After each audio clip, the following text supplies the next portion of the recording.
자, 옆에 있는 분한테 그래서 이렇게 인사하실게요. 하나님께서 당신의 기도에 응답하길 원하십니다.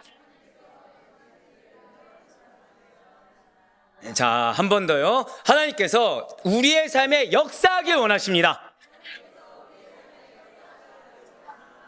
네, 맞아요. 하나님이 오늘 새벽 기도회 그리고 이번 주간 새벽 기도회처럼 사실 말씀이 씁니다.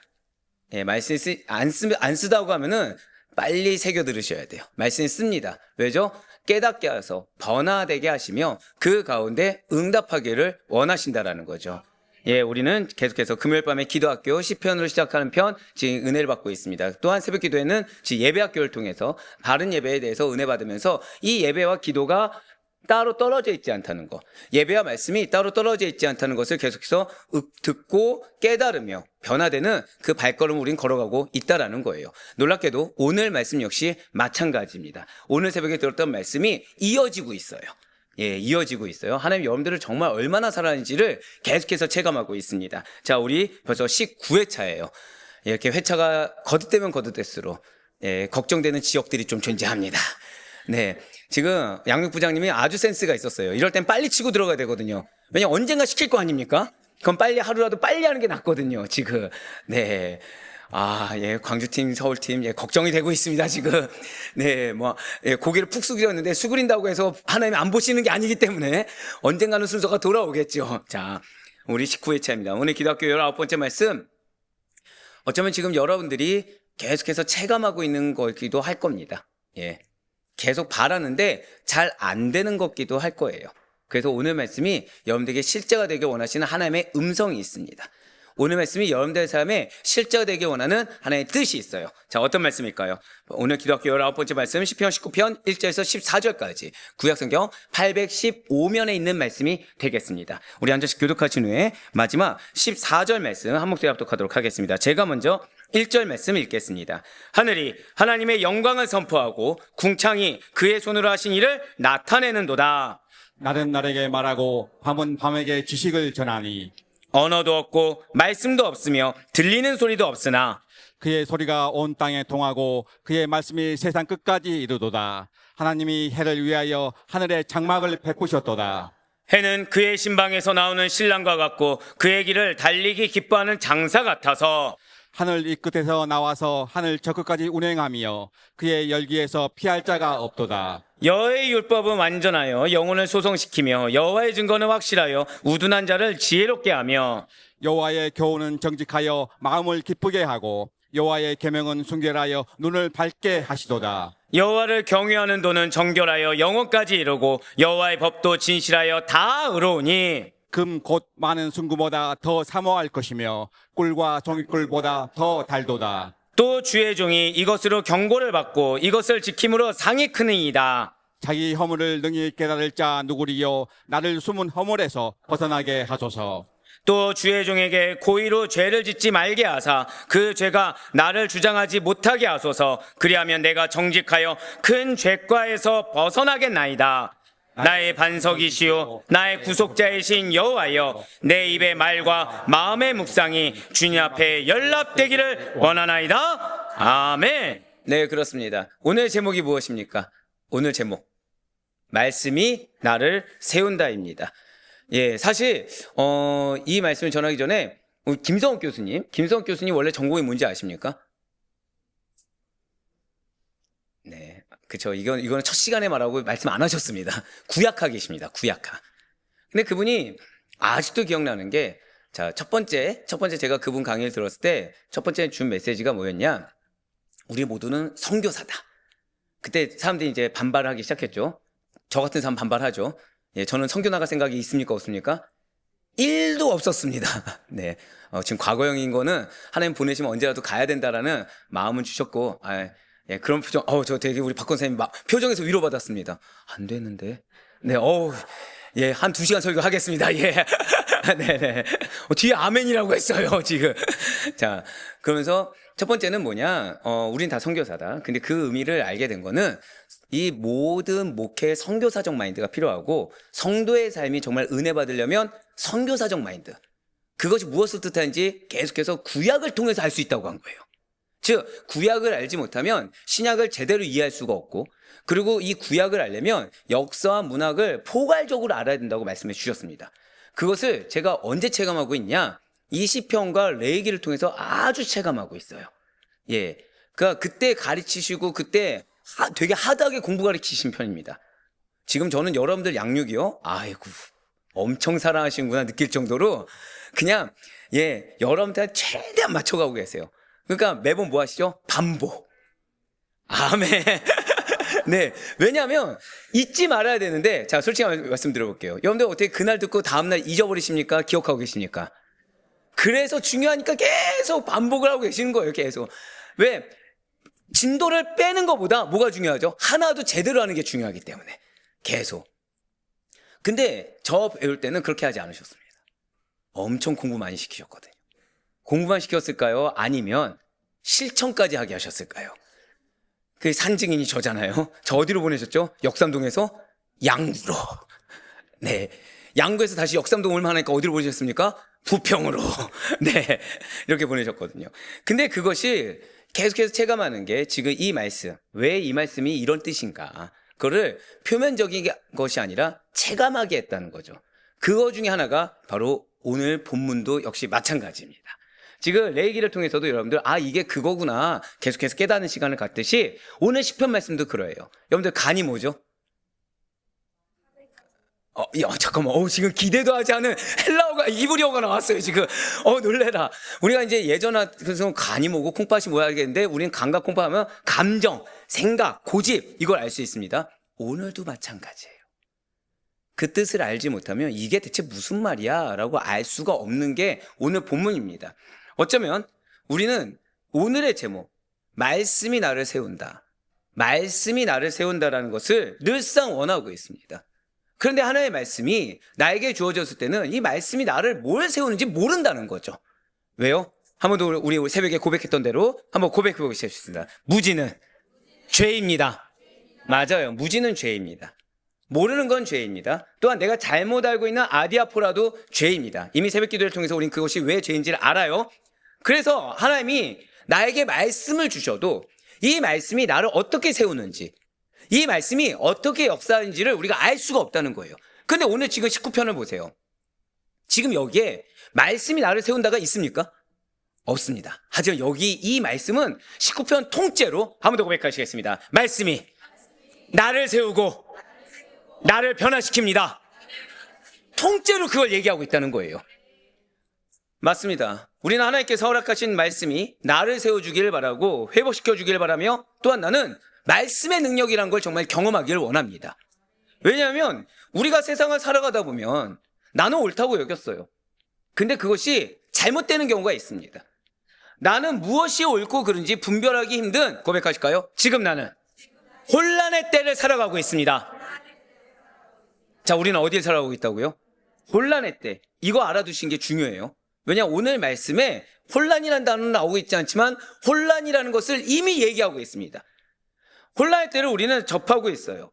그러다 보니까 나는 그래도 어느 정도 훈련이 되어져 있고 성장하고 있다고 여겨졌음에도 불구하고 여전히 기준이 내 감정이 기준이 되고, 또한 내 법이 나도 모르는 사이에 나의 고집 또는 세상의 유행이 법이 되어버린 시대 속을 내가 살아가고 있구나, 나도 별 차이가 없구나 라는 것을 경험할 만한 일들이 자꾸만 발생하게 된다라는 거죠.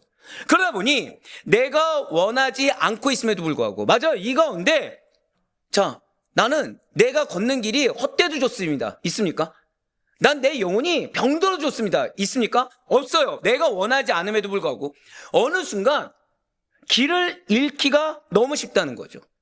어느 순간 내 영혼이 병들어가고 있음을 모르는 경우도 있고, 또 그것을 이제 하나님의 말씀 통해서 깨닫게 되었어요. 체감하게 됐습니다. 그럼에도 불구하고 솔직히 어디에서부터 고쳐야 될지, 어떻게 개선해야 될지 모를 때가 많다라는 거죠.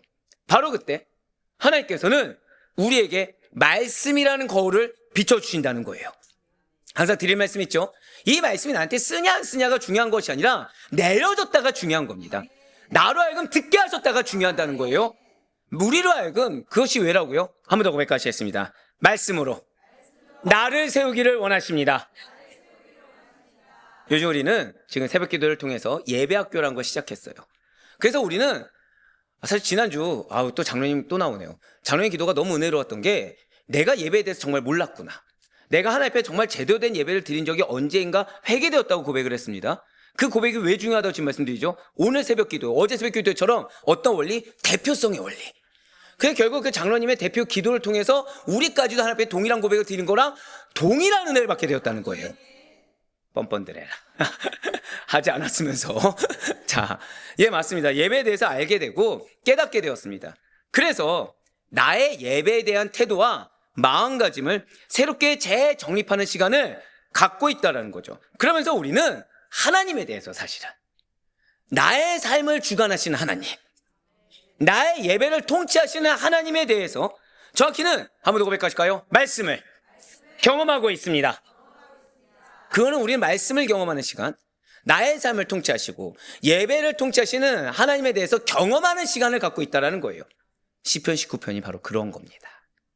지금 제가 말씀드린 거 있죠? 그게 시편 19편입니다. 지금 하나님 여러분들 얼마나 사는지 아시겠습니까? 우리 레이기 시작한 지 얼마 됐죠? 몇 주 됐습니까? 2주 동안 시편 19편을 개요를 말씀해 주신 거예요. 2주의 시간 동안. 시편 19편은 짧아요. 이거 짧은 편입니다. 왜냐? 다윗의 인생 전체가 녹아져 있습니다. 여기에. 그걸 따졌을 때는 지금 몇 절까지 있죠? 14절까지 있죠. 그럼 짧죠. 인생 전체를 녹였다고 한다면. 근데 그러다 보니까 매우 깊은 구조를 가진 시로서 하나님께서 창조하신 자연에서부터 그 하나님께서 내려주신 말씀. 자, 벌써 어디서부터 시작한 거죠? 그러면 창세기에서부터 그 증거가 나옵니다. 그걸 하나님께서 내려주신 말씀 누구죠? 예수 그리스도. 율법과 예수 그리스도. 그 말씀이 개인의 기도와 고백이라는 흐름 속에 하나님을 전인적으로 경험하는 과정을 보여주고 있다는 거예요. 이러한 시편 19편의 표제는 이미 이전에 우리가 접해봤던 표제입니다. 바로 다윗의 시 인도자를 따라 부르는 노래로서 한번 히브리어 한번 보여주시죠. 지금 뭐죠? 람나체아의 미즈모르 레다비드라고 합니다. 이미 한번 들어본 적이 있어요. 이는 람나체아의, 이게 뭐죠? 성전 예배에서 음악을 담당하는 지휘자에게 맡긴 시다. 그 다음에 미즈모르, 노래로 부르는 예배용 시다. 레다비드, 다윗의 시 또는 다윗으로부터 전해진 시라는 거예요. 그래서 시편 19편은 지금 단순한 시가 아니겠죠. 단순한 개인의 고백이 아닙니다. 노래로 불리는, 찬양으로 불리는 예배용 시라는 것과 다윗의 개인의 묵상 정도에서 멈춘 것이 아니라 공동체 예배에서 풀리도록 의도된 시가 바로 오늘 시편 19편이라는 겁니다. 자, 그 시편 19편의 내용은 개인에게 적용되는 겁니까? 모두에게 적용되는 겁니까?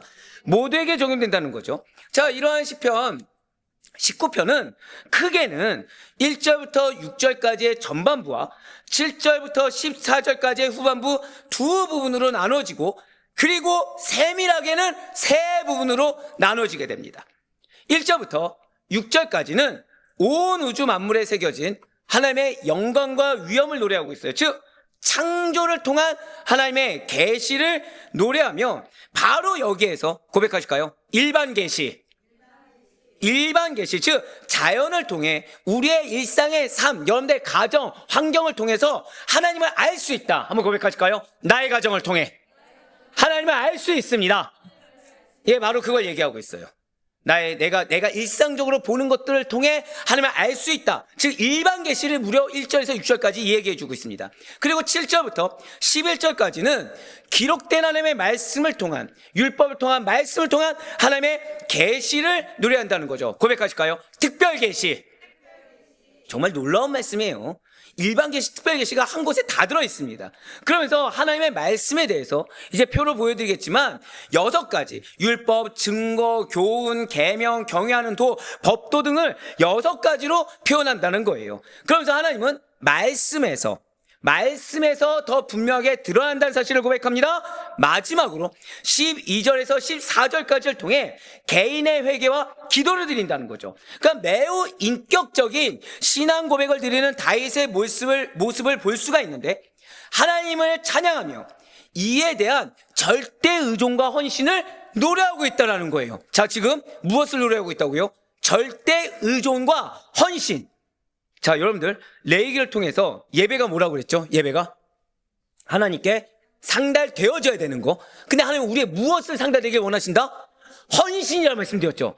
그래서 헌신이 그냥 우리가 물질 드리는 게 헌신이었으니까 무엇이었습니까? 고난이 포함되고 인내가 포함되고 겸손이 포함된, 그래서 전인적인 거, 나의 삶이 하나님의 것입니다. 그게 어디 담겨있다고요? 무려 12절 14절에 담겨있다는 거예요. 그게 결국 개인의 회개와 기도가 무엇이죠? 지금 나의 삶이 예배입니다. 이거예요. 그렇습니다. 다윗은 해와 달과 별을 보면서 창조주를 기억했어요. 더 나아가 하나님의 율법을 묵상하며 자신의 내면을 들여다보았습니다. 자, 지금 다윗은 이 시가 언제 썼다고요? 인생 전체를 통틀어서. 그럼 지금 다윗은 힘든 상황이니까 그래도 다 이제 일가를 이룬 상황입니까? 다 일가를 이루었죠. 모든 것을 다 경험한 상황이에요. 그 상황에 이렇게 내가 자랑할 만한 걸 얘기한 게 아닙니다. 지금 내 자랑하느라 급급한 게 아니고 자기중심적인 무언가를 한 것이 아니라 무엇을 했다고요? 창조주를 기억했어요. 나의 삶을 통해 창조주를 기억했습니다. 거기에 말씀을 다시 한 번 더 묵상하면서 나의 내면을 다시, 그러면서 이제 뒤에 나오겠지만 내가 남아있는 생애를 어떻게 살겠다라는 간증의 고백까지 했다는 거예요. 그 고백이 뭐라고요? 한 번 더 고백하시겠습니다. 나의 삶이 예배입니다. 그렇기 때문에 다윗에게 이 말씀이라는 것은 단지 지켜야만 하는 무거운 짐이 아니었습니다. 그것은 영혼을 살리는 생명수였고 자신의 눈을 밝히는 빛이었으며 순금보다 귀하고 송이꿀보다 달콤한 즐거움이 되더라는 거예요. 이걸 주님께서 여러분들이 주길 원하십니다. 지금 말씀이 내려졌을 때 그것이 거북스럽고 부담스러우며 불편한 것이 아니라 이것이 나의 삶에 왜 귀하고 왜 성경에서 송이꿀보다 달다고 우리에게 말하고 있는지를 한 번 더 고백하실까요? 주님께서는 말씀의 진수를 체험하길 원하십니다. 왜요? 삶이 변화될 거거든요. 왜요? 기업이 이루어지게 되기 때문인 것입니다. 맞아요. 오늘 우리는 이 말씀을 통해서 나의 내면을 보게 될 겁니다. 우리 안에 숨어있는 허물을 보게 될 거예요. 좀 못된 질문이지만 오늘 새벽 기도에 드리신 분들 계시죠? 다 드렸을 거라 믿습니다. 이쪽만 드렸네요. 네. 아니, 이쪽 드리신 분들이 있는 거 알고 있어요. 자, 편했습니까? 불편했습니까? 대놓고 뭐였죠? 예, 무지도 안 되고 도피도 안 된다. 대놓고 뭐죠? 고백하실까요? 내가 책임져야 합니다. 예, 어떻게 편안합니까? 나를 너무 편하게 해주시는구나. 기쁘다 감사하답니까? 이런 젠장입니까? 예, 이게 솔직한 제 고백이었어요. 오늘 새벽 기도에 딱 모든 타협 끝나자마자 제 입으로 저도 모르게 아니 주님, 죄송합니다. 이게 설교단에서 할 말은 아니지만 이런 젠장 저보고 대체 어떤 책임을 더 지라는 겁니까? 예, 왜 그거 있잖아요. 책임지고 싶지 않은 영혼도 있을 거 아닙니까? 대체 나보고 어디까지 책임지라는 겁니까? 근데 뭐라고요? 하나님은 말씀이 순금보다 귀하다. 근데 그 말씀, 책임지라는 말씀조차 뭐라고요? 꿀보다 달콤하다. 비웃음이 나왔네요. 네. 근데 그것을 경험하게 된다는 거예요. 한 번 더 고백하실까요? 말씀이 나에게 허락된 것이 은혜입니다. 그걸 경험하게 되신다는 거예요. 맞아요. 우리 안에 숨어있는 허물, 그 말씀 앞에서도 외면하고 싶고 아니지요 라고 하고 싶은 나를 발견하게 될 겁니다. 그러면서 고의로 짓는 죄로부터, 제가 방금 무슨 죄라고요? 오늘 새벽은 고의였습니까? 실수였습니까? 실수였죠. 즉 여러분들의 실수로 짓는 죄를 하나님은 보호하기 원하십니까? 아니면은 그 짓는 죄대로 징계하기 원하십니까? 보호하길 원하시죠. 자, 근데 지금 오늘 또 저녁 말씀은 뭐예요? 고의로 짓는 죄로부터 나를 보호하고자 하시는 하나님의 정결하신 그분의 의지를 경험하게 된다는 거예요. 맞아요. 말씀 내려졌는데 아니지요. 고의입니까? 실수입니까? 고의죠. 거기서부터도 나를 보호하기 원하세요. 거기서부터 아멘으로 인정하고 빨리 바뀌길 원하십니다. 놀랍게도 맞아요. 오늘 새벽에 예배학교를 통해서 영적 리더의 책임이, 자, 어떤 책임이 중요하다고요? 무지로부터 오는 알지 못한 데서부터 오는 죄의 책임이 너무 중요하다. 나와 관련이 없는 자라고 하더라도 같은 공동체 안에 있는 그 영혼의 죄악이 내가 책임져서 빨리 해결하는 것이 리스크가 적을 정도로 중요하다는 사실을 우린 배웠습니다. 그런데 하나님께서는 그 외에도 어디서부터도 보호하기를 원한다고요? 고의로부터. 말씀을 알고 있음에도 불구하고 외면하고 싶어하고 아니고자 하길 원하는 고의로부터 짓는 죄로부터도 보호하기를 원하신다는 거예요. 지금 무엇입니까? 절대 고백하시겠습니다. 하나님께서는 나를 징계하는 것을 원치 않으십니다. 우리를 모든 허다한 죄로부터 보호하시사 당신의 말씀이 선포되어지는 예배를 통해 그 가운데 우리에게 들려진 말씀을 통해 회복의 은혜를 주길 원하신 줄 믿으시길 바랍니다. 진실로 말씀이 내 삶을 읽기 시작할 때, 자, 내가 읽는 것이 아니라 누가 읽기 시작했다고요? 말씀이 내 삶을 읽어나가기 시작할 때 비로소 우리는 다시 세워질 수 있다는 거예요. 세워질 뿐만 아니라 우뚝 서게 될 줄 믿으시길 바랍니다. 잊지 마셔야 할 것은 오늘 시편 19편은 단순한 개인의 묵상이 아니에요. 어떤 한 사람만 듣고 마는 것이 아니라 모두가 선포되게 했던 하나님의 명령이었습니다. 하나님께서 허락하신 공동체의 예배 말씀이자 노래이며 명령이 시편 19편이었다는 거예요. 왜이겠습니까? 참된 예배는 자연을 보고 일상의 삶을 보고 감탄하는 것에서 시작해서 말씀을 듣고 변화되며 결국 나의 삶으로 응답하는 게 예배이기 때문이에요. 잊지 마셔야 돼요. 자, 여러분들이 만약에 지난 한 주간, 이번 주간 그래도 감사하지 라는 고백 하셨습니까? 했다고 한다면 나는 지금 빨리 변화돼야 돼요. 그리고 삶으로 응답해야 됩니다. 그냥 감사하지 하고 내 자랑으로 끝내고 내 의로 끝내면 이거는 징계감입니다. 그게 오늘 새벽에 말씀드렸던 무지로부터 오는 죄죠. 그리고 도피로부터 오는 죄죠. 근데 그것이 아니라 내가 정말 주님 앞에 감탄할 것이 있었다고 한다면, 감사할 것이 있었다고 한다면 빨리 내 삶 가운데 변화시키고 성장시켜서 삶으로 누구께 응답해야 된다고요? 하나님께 응답해야 된다는 거예요. 오늘 이 밤 성경에 기록된 이 말씀들이 여러분들의 심령을 새롭게 하고 우리들을 세워주시사 우리들의 삶에 응답하는 하나님을 모두 다 만날 수 있기를 주님의 이름으로 간절히 축원합니다.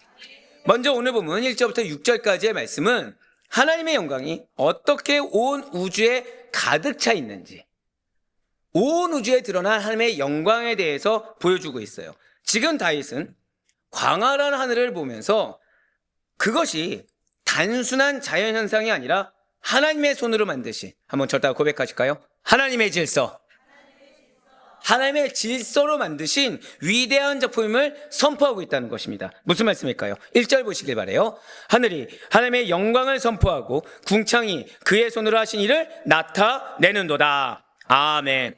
자, 지금 선포를 누가 하고 있다고요? 다윗이요? 하늘이요? 하늘이. 지금 하늘이 하나님의 영광을 선포하고 있다는 겁니다. 이 하늘은 우리가 방금 전에 바라봤던 그냥 위에 낮에는 푸르르고 오늘은 푸르르지 않았네요. 네. 뭐 흐리거나 푸르르거나 구름이 있는, 그리고 밤에는 별이 있는 그런 하늘만을 얘기한 것이 아니라 우주 전체입니다. 즉 눈에 보이는 모든 창조 세계를 의미하는 게 하늘입니다. 자, 제가 레이기 시작하면서 팁을 드렸죠. 언제 사진 찍으라고요? 예, 감사합니다. 감사합니다. 자, 마찬가지예요. 그런데 지금 그 하늘이 하나님의 영광을 선포한다는 겁니다. 한번 고백하실까요? 나의 주변이 하나님의 영광을 선포하고 있습니다. 지금 그 얘기예요. 그 얘기예요. 그러니까 여러분들이 뭐 예를 들어서 오늘 오기 전에 비도 오고 하니까 김치전을 부쳤습니다. 그러면은 그 김치전에 뭐가 있다는 거예요? 김치전이 영광을 선포하고 있다는 거예요. 이 우스개가 아닙니다. 이게 진짜 그 얘기예요. 이런 의심 가득한 자들. 야, 이게 제가 실수했네요. 이것도 히브리어로 썼어야 되는데 시간 관계상 이 다음 건 쓰고 이건 안 썼는데, 눈에 보이는 모든 창조 세계. 자, 그러면 예를 들어서 김치전을 부쳤어요. 그럼 김치전을 봤습니까? 안 봤습니까? 내 눈에 보이는 그 김치전은 창조 세계에 속해 있습니까? 안 속해 있습니까? 그게 영광을 선포하고 있다고요. 감사합니다. 예, 시간 앞당겨 주셨어요. 지금 그 뜻입니다. 물론 다윗 시대 때 김치전을 붙이진 않았겠죠. 예를 든 겁니다. 예를 든 거예요, 지금. 예를. 좋아요. 자, 우리 장로님 오면서 운전대 보셨습니까? 안 보셨습니까? 운전대가 창조 세계를 선포하고 있대요. 예, 감사해요. 시간을 빨리 앞당겨 주셨어요. 이제서야 고개를 끄덕거리기 시작하네요. 야, 이게 김치전은 인정하지 못하겠지만 운전대는 인정할 수 있는. 자, 그런데 그 하늘이, 그 창조 세계가 하나님의 영광을 선포한다는 거예요. 선포한다. 이것은 히브리어로 메사페림이라고 합니다. 근데 지금 어떻게 하고 있다고요? 한 번 말하고 그치는 것이 아니라 계속해서 이야기하고 있다는 거예요. 계속해서 자세히 전하고 있다는 거예요. 계속해서 반복적으로 선포하고 있다는 거죠. 즉 이게 뭐냐? 현재형이고 복수형입니다. 자, 그러니까 한 번 말하고 그쳤다? 아니라는 거예요. 그러니까 제가 지금 좀 이제 이게 너무 심각해질까 봐 아까 김치전을 예를 들었는데, 그러니까 그걸 따지면 어떻게 되는 거죠? 한 점을 먹었습니다. 오 할렐루야. 김치전이 영광을 외친 거예요? 어라? 했습니다. 근데 무시했어요. 그래서 2점째 간장에 찍어서 먹는데 또 뭐라고 하는 겁니까? 오 할렐루야 외치는 거예요. 그러니까 먹을 때마다 내 귀에 뭐가 들리고 뭐가 보이는 겁니까? 하나님의 영광을 계속 김치전이. 자, 운전을 했어요. 운전했습니다. 우회전했는데 오 할렐루야. 좌회전했는데, 야, 이게 무슨 차이입니까? 대체 운전대하고 김치전하고. 이게 운전대에서는 지금 아멘하고 김치전은 이러고. 예. 그러니까 지금 현재형이고 복수형입니다. 하늘들이, 우주 전체가 계속해서 하나님의 영광을 말하고 있다는 거예요. 그렇습니다. 하늘이, 하나님이 창조된 그 모든 세계가 지속적으로, 그것도 한 번 말하는 것이 아니라 아주 계속 차근차근 계속해서 하나님의 영광을 설명하고 있고 또 우리에게 진술해주고 있다는 거예요. 자, 선포하고 있다가 뭐라고요? 아예 이해가 가능하도록, 한번 고백하실까요? 받아들이도록 얘기하고 있다는 거예요. 그러니까 이거는 아시다시피 지난달에 제가 여러분들 모르는 사이에 독감을 한번 한 적이 있습니다. 근데 제가 그때 이걸 묵상하고 있었거든요. 그때 갈근탕을 먹었어요. 갈근탕을. 근데 순간 너무 감사한 거예요. 순간. 왜죠? 먹을 수 있다는 게 감사한 거죠. 저 지금 금식하는 인간은 먹을 수 있다는 게 감사한 거죠. 그러니까 갈근탕 먹으면서 갑자기 뭘 찬송합니까? 진짜 할렐루야. 예. 할렐루야 찬송했어요. 하나님 이 갈근탕을 허락해 주셔서 감사합니다. 금식을 시켜야겠네. 한 일주일간만 저랑 같이 하시죠. 그러면은 갈근탕 하나를 먹을 수 있다는 게 얼마나 큰 은혜인지 알게 되십니다. 여러분들 지나가다가 커피향 맡잖아요. 야, 내가 커피에 예술을 팔 수 있는 자구나 깨닫게 되십니다. 지금 그걸 얘기하고 있다는 거예요. 그러니까 어제의 하늘과 그리고 오늘 같은 경우도 비 온 뒤에 개었죠. 비 온 뒤에 갠 구름 사이로 유유히 흘러가는 하늘 역시, 그리고 또한 내일 성광처럼 빛나는 태양과 어우러진 하늘이 변함없이 하나님의 영광이 어떠한지를 우리에게 알려주고 있다는 거예요. 제가 왜 감개를 들었냐면, 맞아요. 갈근탕 먹었다고 납니까 안 납니까? 잘 안 났습니다. 요즘 감기가 독하기 때문에.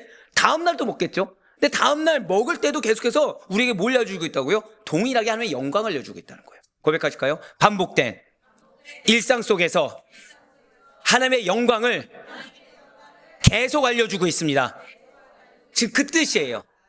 하늘이 하나님의 영광을 선포한다가 바로 그겁니다. 내가 놓칠 수 있는 그 아무렇지 않은 일상이 사실은 나에게 하나님의 영광을 계속해서 알려주고 있다는 거예요. 그래서 김치전 얘기한 거예요. 아, 부침개로 할 걸 그랬나? 네. 그러면서 다윗은, 자, 지금 여기서 끝나지 않죠. 하늘의 동이요, 궁창을 이야기합니다. 궁창. 그래서 하나님의 영광을 한 번 더 부연 설명해 주고 있어요. 이것을 히브리 문학에서는 평행법이라고 합니다. 그러니까 같은 의미를 반복하면서 점점 더 강조하고 확장하는 구조를 지금 고작 이 1절 안에 다 녹이고 있다는 거예요. 이러한 궁창은 지금 보시듯이 히브리어로 하라키아라고 합니다. 지금 보신 것처럼 이는 두드려 펴다, 얇게 펼치다, 금속을 망치로 넓게 펴다라는 뜻인데, 여러분들 궁창하면 많이 헷갈리셨잖아요. 근데 이것이 우리가 반드시 기억해야 될 의미가 있어요. 즉 이것이 무엇이냐?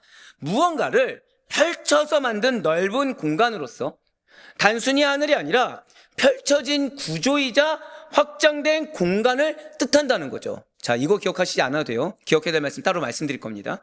이러한 궁창 어디서 처음 등장했습니까? 창세기 1장에서 처음 등장했어요. 그 역할이 무엇이었죠? 와, 축복됩니다. 이럴 때 뿌듯해져요. 정확하게 얘기하셨어요. 나누는 거였어요. 물과 물을 나누었습니다. 위의 물과 아랫물을 구분하는, 즉 고백하실까요? 질서를 만드는 장치. 이거 기억하셔야 돼요. 궁창이 뭐라고요? 궁창은 뭐 이 뜻이에요. 이 뜻이고 넓게 펴다인데 그 안에 담긴 진짜 우리 믿는 자들이 알아야 될 단어는 무엇이다? 한 번 더 고백하시겠습니다. 질서를 만드는 장치. 그러니까 그게 궁창이었어요. 쉽게 말씀드리면 하나님께서 혼돈 상태를 구조와 질서로 바꾸신 결과물이 궁창입니다. 이거 기억하셔야 돼요. 그래야 오늘 다윗이 왜 궁창을 얘기했는지 알 수 있습니다. 그래야 중요해요. 자, 이거를 알아야 여러분들의 삶에 하나님께서 왜 말씀을 주는지, 왜 여러분들의 삶에 말씀의 순종을 요구하는지 알 수가 있어요. 그러니까 내가 답을 할 수 없고 뭔가에도 계속 뭔가 외톨이가 된 것 같고 뭔가 모호한 것 같고 메마른 삶을 하나님께서 나에게 왜 이런 말씀을 주신지 알 수 있는 게 바로 이겁니다. 자, 궁창이 뭐라고요? 혼돈 상태를 구조와 질서로 바꾸신 결과물, 그게 궁창이에요. 그렇기 때문에 지금 다윗이 고백하고 있는 궁창이 그의 손을 하신 일을 나타내는도다 해서 궁창은 단순히 하늘이 아니죠. 중요한 건 뭐예요? 한 번 더 고백하실까요? 질서. 이게 중요합니다. 질서 있게 펼쳐진 우주 구조 전체, 하나님께서 창조하신 모든 피조물. 근데 이 모든 피조물 안에 뭐가 감춰져 있습니까? 질서. 자, 옆에 있는 분한테 이렇게 우리 격려합시다. 당신에게는 하나님의 질서가 있습니다. 자, 그러면 여기서 퀴즈. 세굴라에 질서가 담겨 있을까요, 없을까요? 당연히 있다는 거예요. 세굴라는 아주 질서의 결정체입니다. 자, 방금 뭐라 말씀드렸어요? 그래야 보화가 되는 거예요. 자, 이제 이해가 되시죠? 질서의 결정체. 자, 그러니까 이 19편은 어마어마한 말씀입니다, 이거는. 제가 말씀드렸잖아요. 이거의 서론을 위해 2주를 여러분들에게 예배학교를 듣게 하셨다고. 벌써 1절만 들어도 뭔가 광대하지 않습니까? 그렇습니다. 우둔한 인간들, 무지한 인간들은 하나님께서 창조하신 창조물을 보고서 하나님을 경배하는 것이 아니라 오히려 그것에게 두려워 떨고 그것을 숭배하거나 그것을 중심으로 생각하고 움직이는 어리석음을 보이곤 합니다. 우린 이걸 오늘 새벽에 뭐라 들었어요? 무지가 죄다.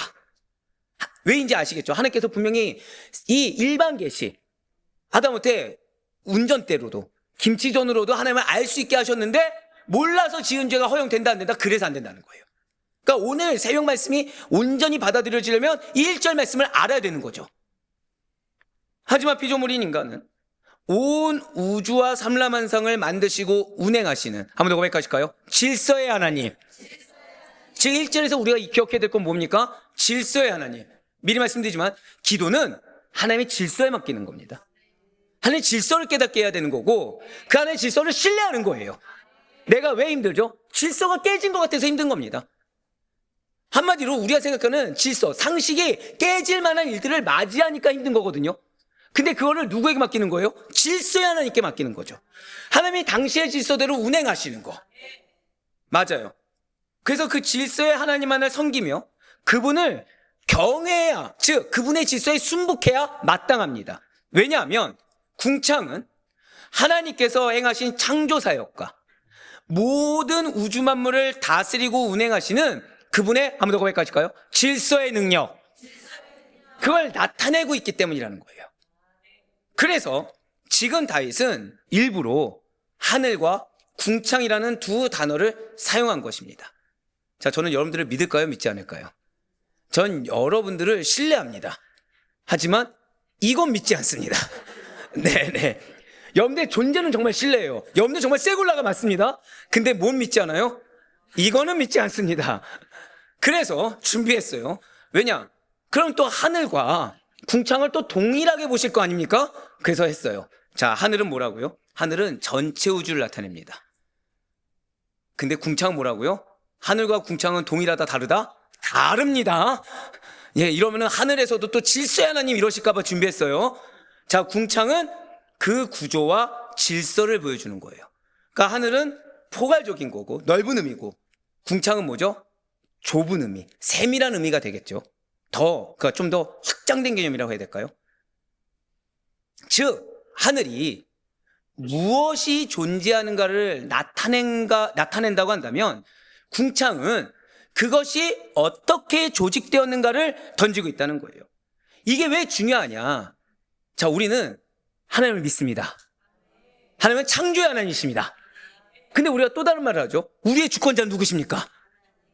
이게 이 하늘과 궁창에 담겨 있어요. 바로. 즉, 하나님은 창조자일 뿐만 아니라 설계자가 되신다는 거예요.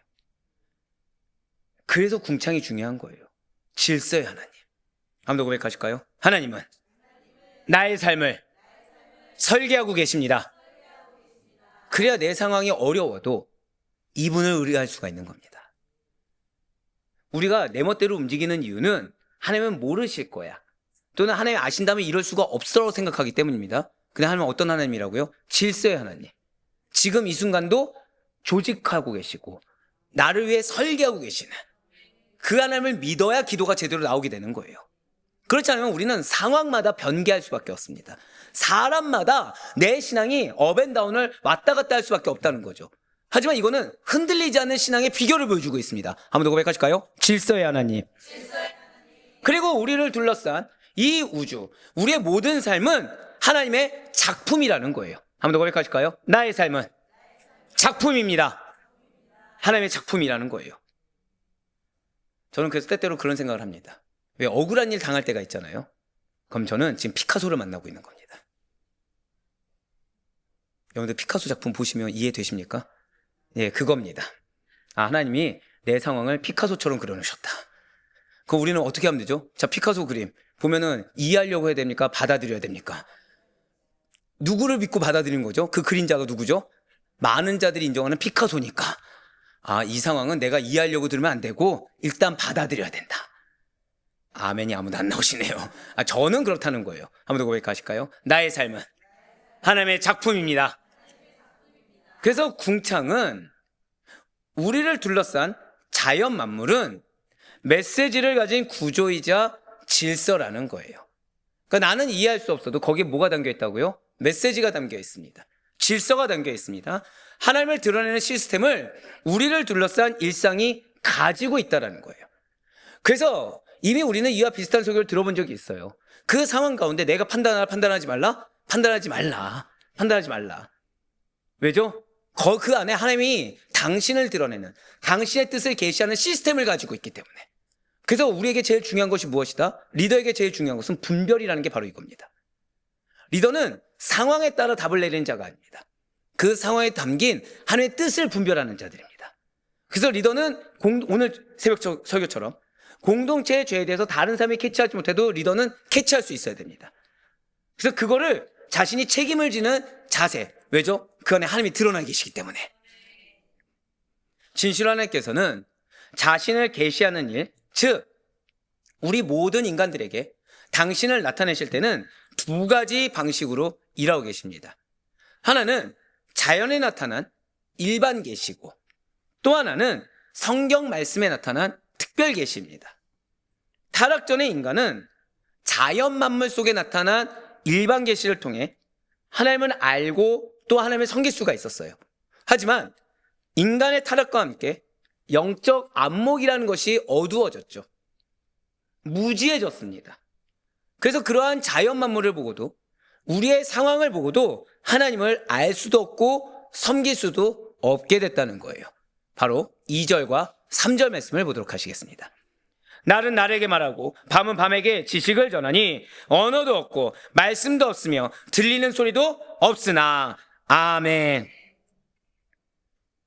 아이러니하게 우리가 바로 이 말씀 같아서 모르는 겁니다. 근데 이 말씀 같아서 몰라서는 안 됩니다.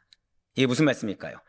피조세계를 통한 하나님의 계시라는 건, 그분의 뜻이라는 것은 모든 낮과 밤에 걸쳐서 하루도 빠짐없이 현저하게 드러나고 있고, 한 번 더 고백하실까요? 지금도 나에게 말씀하고 계십니다. 그거예요. 그러니까 이제는 하다못해 밤조차도 하나님에 대한 지식을 전달하고 있다는 거죠. 무슨 말씀입니까? 고백하시겠습니다. 시간 자체가 하나님을 증언하고 있습니다. 시간 자체가 하나님을 증언하고 있어요. 이러한 자연 계시는 언어와 말씀을 주시는 특별 계시와는 구별되게 비언어적인 방법으로 우리에게 주어집니다. 자, 이러한 비언어적인 방법이 무엇이냐? 그 비언어적인 방법으로 하나님을 나타내 주신 일반 계시라는 것은 모든 인류에게, 즉 언어의 제한을 받지 않고 영어를 쓰든 불어를 쓰든 일어를 쓰든 중어를 쓰든 독어를 쓰든 모든 인류에게 보편적으로 주어진다는 거예요. 한 번 더 고백하실까요? 보편성이에요. 그러니까 전 세계 여러 나라에서 어떠한 언어를 사용하든지 소수의 족장들이 또는 소수의 리더들이 비언어적인 몸짓이나 표정으로 의사소통을 하든지 그와 아무런 상관없이 하늘은 오늘도 내일도 모레도 변함없이 하나님의 영광과 위엄과 그분의 구조와 그분의 질서와 그분의 뜻을 계속해서 차근차근 우리에게 설명해 주고 있다는 거예요. 이를 내가 깨닫지 못하는 것은 단 하나라는 거죠. 주여, 내 삶에 대체 왜 이런 상황을 왜 주셨습니까? 저 사람 대체 왜 그런 것입니까? 내가 그렇게 묻는 이유는 우리의 영적 안목이 어두워졌기 때문에, 내가 아직은 무지하기 때문에 모르는 것뿐이지 우주 전체가, 내 삶 자체가 하나님의 영광을 찬양하지 않고 있어서 하나님의 뜻을 말해주지 않아서가 아니라는 거예요. 한 번 더 고백하실까요? 지금 이 순간에도 나에게 말씀하고 계십니다. 바로 그거예요. 지금 뭐죠? 언어도 없어요. 들리는 소리도 없습니다. 근데 우주 만물의 신비로운 메시지, 누구를 향한? 나를 향한 신비로운 메시지는 온 땅에 통하고 세계 끝까지 이루고 있다는 거예요. 여러분들이, 물론 우리 성도님들은 그럴 리가 없지만 부부싸움을 합니다. 예, 그럴 리가 없을 거라 믿어요. 자녀하고 싸움을 합니다. 근데 하나님은 냄비를 통해서 얘기하고 있는 거예요. 근데 우리는 누구에게 포커스가 맞추죠? 싸우는 대상에게 포커스를 맞추고 있죠. 근데 그러느라 하나님이 나에게 말씀하신 걸 못 보고 있다는 겁니다. 근데 하나님은 어디에서도 말하고 계시다고요? 냄비에서도 말하고 있고 수세미에서도 말하고 있고 다 설거지네, 생각해보니까. 이게 삶이 드러납니다, 이게. 예. 네, 다른 거여야 되는데. 그리고 또 청소기 나오려고 하네. 하여튼 모든 만물을 통해서 얘기하고 있다는 거예요. 모든 만물. 이게 미안해서 그럽니다. 예. 청소라도 해줘야 되는데, 설거지라도 해줘야 되는데, 이게 각인되어 있다 보니까. 그러니까 나는 싸운 대상에게 포커스 맞추고 있어요. 그러다 보니 아이러니하게 해결되길 원하죠. 싸움이 일어나면 해결되길 원하잖아요. 근데 해결되길 원해서 그 대상을 바라보는 게 오히려 나로 하여금 해결을 못 보게 한다는 겁니다. 한 번 더 고백하실까요? 나의 눈을 돌려야 합니다. 왜입니까? 시간 자체가 하나님을 증언하고 있기 때문에. 낮이라는 시간은 뜨거운 태양을 통해서 하나님의 성실함을 말하고, 밤이라는 시간은 깊은 별, 달을 통해 하나님의 지식을 전하고 있다는 거예요. 그렇습니다. 자연은 실제 언어를 우리에게 사용하고 있지 않습니다. 그러니까 여러분들이 지나가면서, 하다못해 우리 5층 가면 여기 정원 있잖아요. 정원이 갑자기 나한테 우리 사랑하는 장로님, 우리 사랑하는 권사님 간만에 오셨네요. 왜 간만에 오셨어요? 이렇게 얘기하지 않죠. 얘기하지 않아요. 하지만 분명한 메시지를 전달하고 있다는 거예요. 무엇이요? 소리 없이도 하나님을 드러내고 있습니다. 우리는 끊임없이 주님 말해주세요. 나에게 말씀해주세요. 왜입니까? 왜 나에게 말하지 않습니까? 라고 하죠. 그럼 하나님께서는 잊지 마세요. 언어에만 의존하여 자신을 계시하는 분이 아니십니다. 한번 고백하실까요? 하나님은 언어에만 의존하시는 분이 아니십니다. 즉 내가 원하는 대로 나에게 보여주세요, 들려주세요, 이런 분이 아니라는 거예요. 그래서 계시는 언어에만 의존하지 않습니다. 제가 누차 여러분들에게 분별력을 가져야 된다. 그리고 정말 승리의 요건은 믿음의 눈이다. 기억하고 계시죠? 그 이유가 이거예요. 그래야 보이거든요. 그래야 들리거든요. 그리고 이렇게 언어가 없다는 것은 모든 사람에게 열려 있다는 거예요. 그것도 어떻게 해요? 끊임없이, 중단 없이 하나님을 계속 증언하고 있다는 거죠. 바로 지속성과 보편성입니다. 우리는 내가 기도하는 자가 바뀌길 원해요. 그래서 하나님 만나주세요. 맞습니다. 기도합니다. 근데 중요한 것은, 고백하실까요? 이미 기도를 시작한 순간 변화되었습니다. 만나주고 계십니다. 그걸 얘기하는 게 2절 3절이에요. 지금 이미 너희가 캐치한 그 순간, 마치 오늘 새벽 기도회 때 영적 지도자가 문제를 캐치한 순간 누가 책임져야 된다? 지도자가 책임지게 하신 것처럼 이미 나로 하여금 기도하게 하신 그 순간, 이미 나에게 말씀을 듣게 한 그 순간 하나님은 이미 열어두고 계시다는 거예요. 당신을 보여주고 있다는 겁니다. 그 자에게. 그 상황에 하나님은 역사하고 계시다는 거예요. 한 번요? 아니요. 지금 이 순간에도 보편적으로 우리를 둘러싼 일상에 이 지속성과 보편성을 가진 하나님의 계시가 있다는 거예요.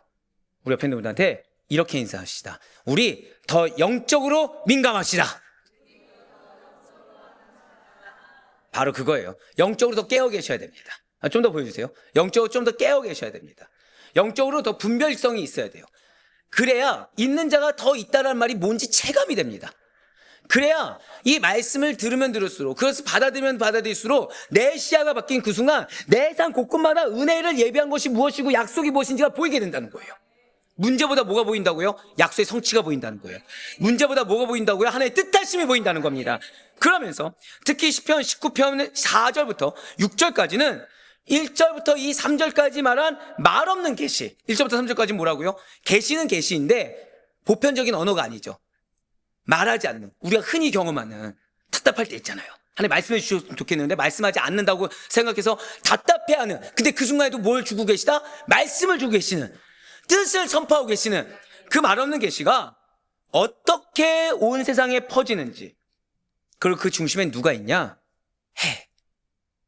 바로 태양을 통해 하나님의 영광이 얼마나 강력하고 얼마나 보편적인지를 보여줍니다. 지금 해를 통해서 해를 신랑과 장사, 힘이 센 장사에 비유하면서 하나님의 열심이, 그분의 뜻하심이 미치지 않는 곳이 없음을 강조하고 있다는 거예요. 4절부터 6절까지의 말씀입니다. 그의 소리가 온 땅에 통하고 그의 말씀이 세상 끝까지 이르도다. 하나님의 해를 위하여 하늘에 장막을 베푸셨도다. 해는 그의 신방에서 나오는 신랑과 같고 그의 길을 달리기 기뻐하는 장사 같아서 하늘 이 끝에서 나와서 하늘 저 끝까지 운행하며 그의 열기에서 피할 자가 없도다. 아멘. 맞아요. 지금 1절부터 3절까지 여러분들 답답할 수 있다는 거예요. 왜죠? 하나님의 계시가 말은 없는데, 그러니까 내가 잘 깨닫지 못하는데 말하고 계시다 안 하고 계시다? 말하고 계시다는 겁니다. 한마디로. 지금 이 순간에도 여러분들에게 말씀하고 계시다는 거예요. 그런데 고백하실까요? 말씀에는 능력이 있습니다. 자, 질서의 하나님의 말씀에는 능력이 있다는 거예요. 그게 4절부터 6절까지예요. 즉 그 메시지가 어느 정도 능력이 있냐? 전 세계에 퍼진다는 거죠. 지금 붉은색으로 표현된 분을 보시면 먼저 4절에 그의 소리가 온 땅에 통하고, 이것은 단순한 소리를 얘기하는 게 아닙니다. 전 세계로 뻗어나가는, 고백하실까요? 영향력. 여러분들에게 주신 말씀은 영향력이 있다는 거예요. 그 영향력이 어느 정도냐면 태양조차도 하나님께서 정해놓으신 질서 안에서 움직일 정도의 영향력. 한번 더 고백하실까요? 나의 가정은 하나님의 질서 안에 있습니다. 이걸 믿는 게 왜 중요하다고요? 영향력이 여러분들의 가정 가운데 임한다는 고백인 거예요. 그 태양은 마치 결혼식 날의 신랑과 같이 마지못해서 시작하는 것이 아니라 무엇을 시작하고 있습니까? 기쁨과 활력으로 하루 시작하고 있어요. 그러니까 나는 육신이 연약하고 환경이 연약하면 마음이 무거운 상태로 시작하죠. 근데 하나님은 여러분들에게 말씀을 주신 그 순간, 한번 더 고백하실까요? 나에게 약속을 주셨습니다.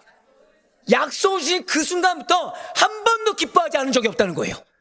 왜요? 하나님의 시간은 어디에 초점을 맞추고 있냐? 약속의 성취, 가나안 땅 정보, 정착에 포커스를 맞추고 있기 때문에, 그래서 기뻐하면서 시작하고 계시고 하나님은 능력으로 시작하고 계시다는 거예요.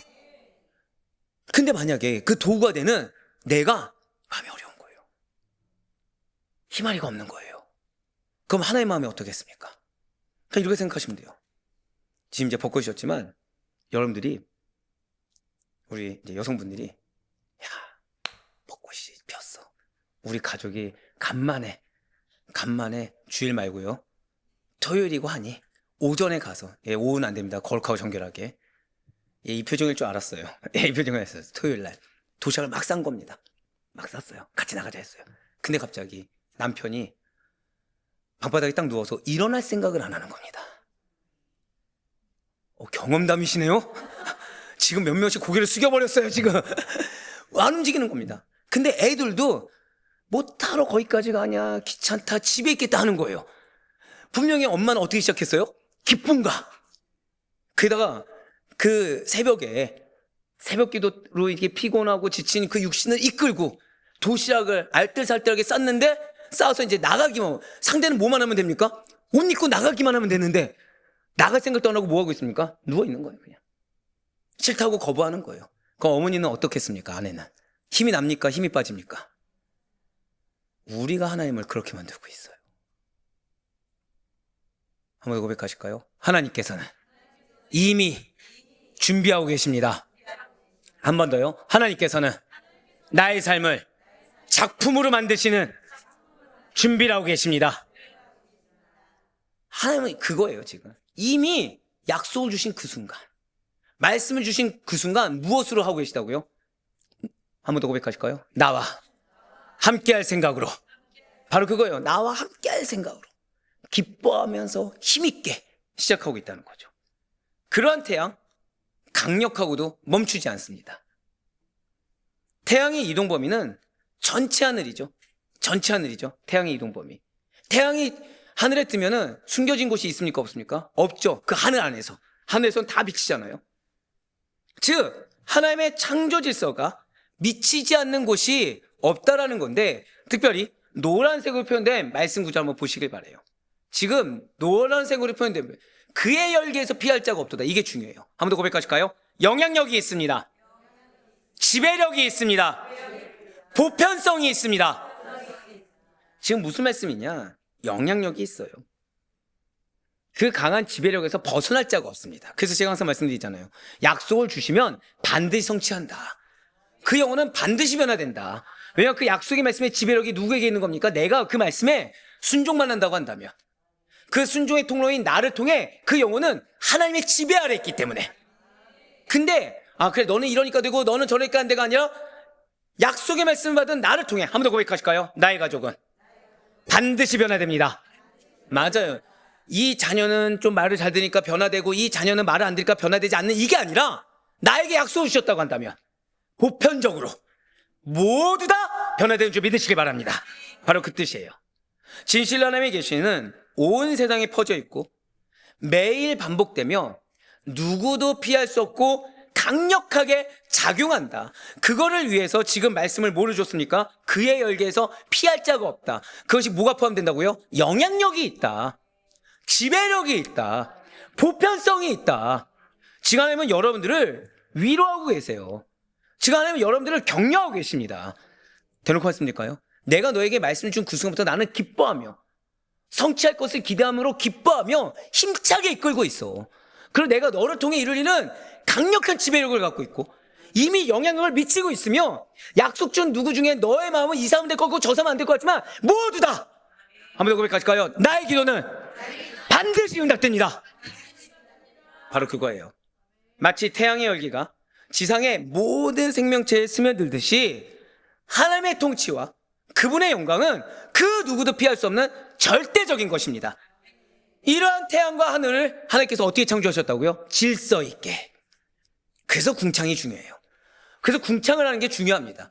그 뜻을 모르면 그냥 하나님 창조하셨지 끝나는데, 궁창이 중요한 건 뭐라고요? 할렐루야, 바로 그거예요. 질서예요. 질서.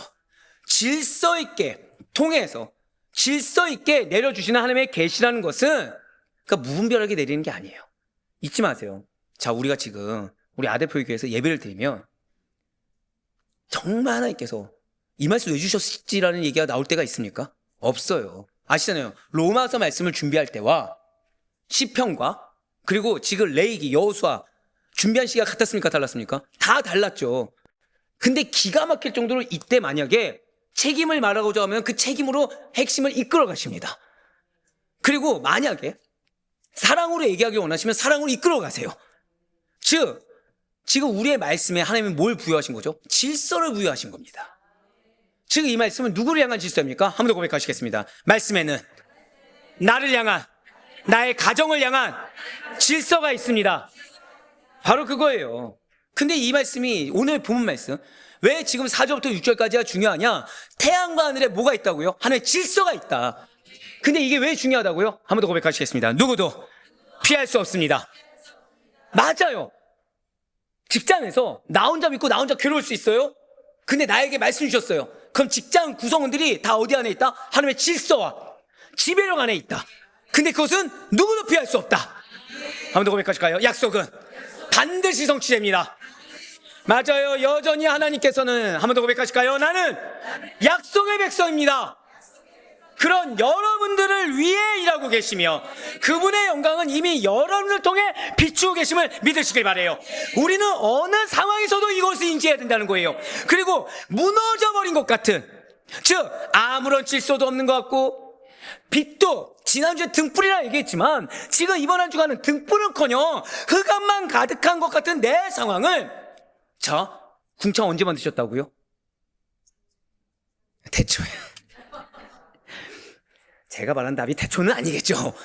예. 그렇게 따지면 제가 천지는 언제 창조하셨습니까? 이렇게 물어봤겠죠, 제가. 궁창 언제, 어느 상황에 만드셨다고요? 혼돈 누굽니까? 하산할지어다. 혼란 중에 이걸 기억하셔야 돼요. 여러분 오늘 솔직히 다른 거 기억 못해도 혼란 중에 하나님은 질서로 창조하셨다. 이걸 기억하셔야 됩니다.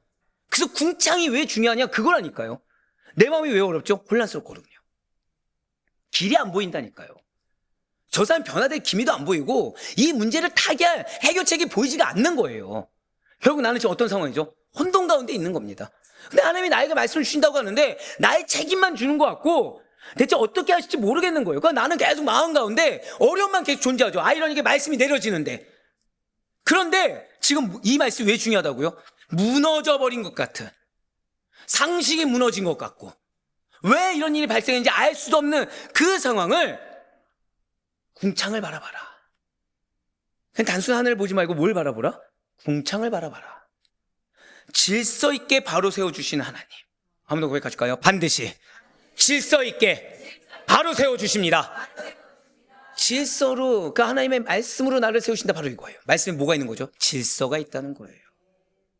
뒤에 이제 정리해서 말씀해 주시겠지만 여러분의 말씀을 주신 거는 질서의 하나님이 주셨다가 첫 번째입니다. 그래서 그것도 질서에는 뭐가 있다고요? 한 번 더 고백하실까요? 질서에는 영향력이 있습니다. 그 하나님을 신뢰해야 돼요. 바로 이것이 우리가 말씀 앞에 서기 전에 먼저 질서의 하나님, 창조주의자, 설계자 되시는 하나님을 향해 가져야 될 절대 의존의 태도인 것입니다. 의심하며 불안해하며 말씀 앞에 서는 것이 아니에요. 주님을 온전히 바라보지도 못하고 그러면서 기도한다고 입을 읊조리는 것도 결코 아닙니다. 지금 이 시간에도 나는 영적으로 무지하고 영적으로 어두워져서 하나님의 말씀도 안 들리고 내 상황에 질서는커녕 주의 뜻도 보이지 않는 나를 위해 말하신다 말하지 않으신다? 소리 없이. 왜요? 말 없이 자연이 있다고 했잖아요. 소리 없이 일하시는 하나님을 바라보고 신뢰해야 됩니다. 기도가 그런 거예요. 소리 없이 일하시는 하나님을 신뢰하는 거, 보이지 않는 하나님을 신뢰하는 거. 근데 그 하나님은 어떻게? 질서로. 그래서 우리에게 주시는 기도의 팁이 이러합니다. 역시나 타이틀을 꼭 주목해 보시길 바라요. 그래서 우리는 창조주의 영광에 내가 압도당할 수 있어야 됩니다.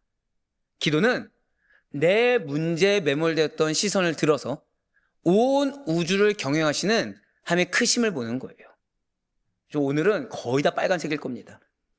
소리 없이 일하시는 하나님의 성실하심이 나의 삶 또한 붙들고 계심을 신뢰할 수 있어야 됩니다. 태양처럼 지배력이 있고 영향력이 있는 따뜻한 하나님의 감싸는 은혜가 오늘 내 영혼의 흑암, 내가 못 본다고 해서 하나님이 일하지 않는 것이 아니라는 겁니다.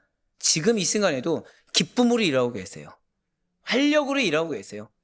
그냥 무분별하게가 아니라 당신의 질서에 합당하게 세워주고 계십니다. 그것을 구해야 돼요.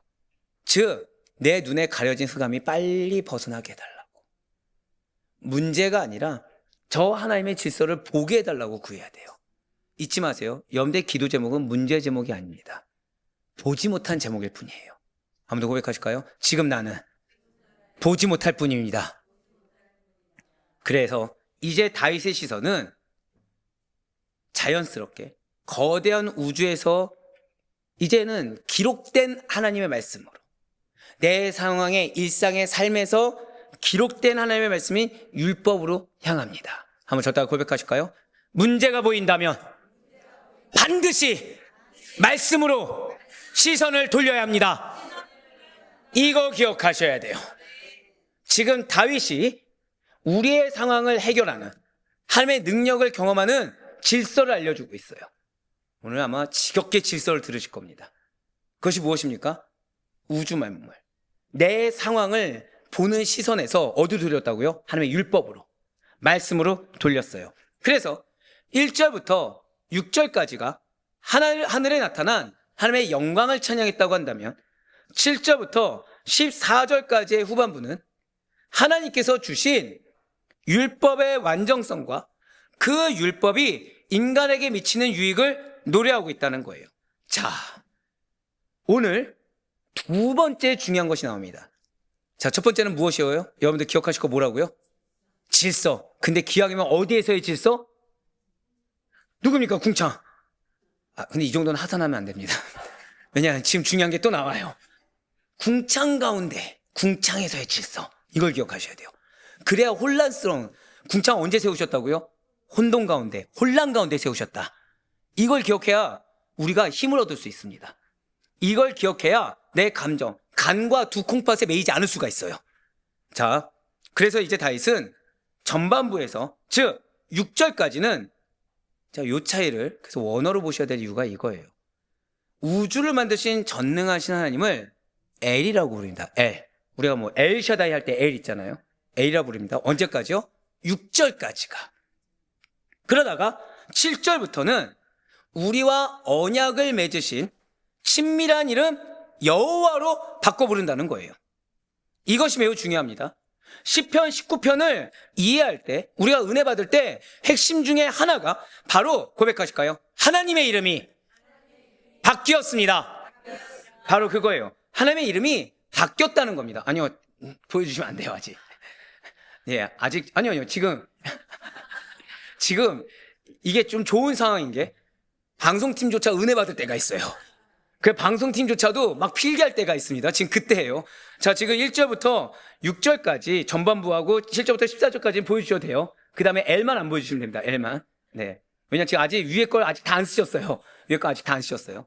자, 그러면서 이 6절 기점으로 뭐 바뀌었다고요? 한 번 더 고백하시겠습니다. 하나님의 이름. 하나님의 이름이 바뀌었어요. 이거 기억하셔야 돼요. 19편의 완전 핵심입니다. 그러니까 궁창을 이해하는 것과 더불어서 이게 핵심입니다. 그러니까 1절에서 6절까지는 엘, 7절부터는 야훼. 히브리어로는 여호라고 하지 않습니다. 야훼라고 하죠. 야훼, 즉 여호와가 등장한다는 거예요. 자, 이제 보여주세요. 엘이 무엇입니까?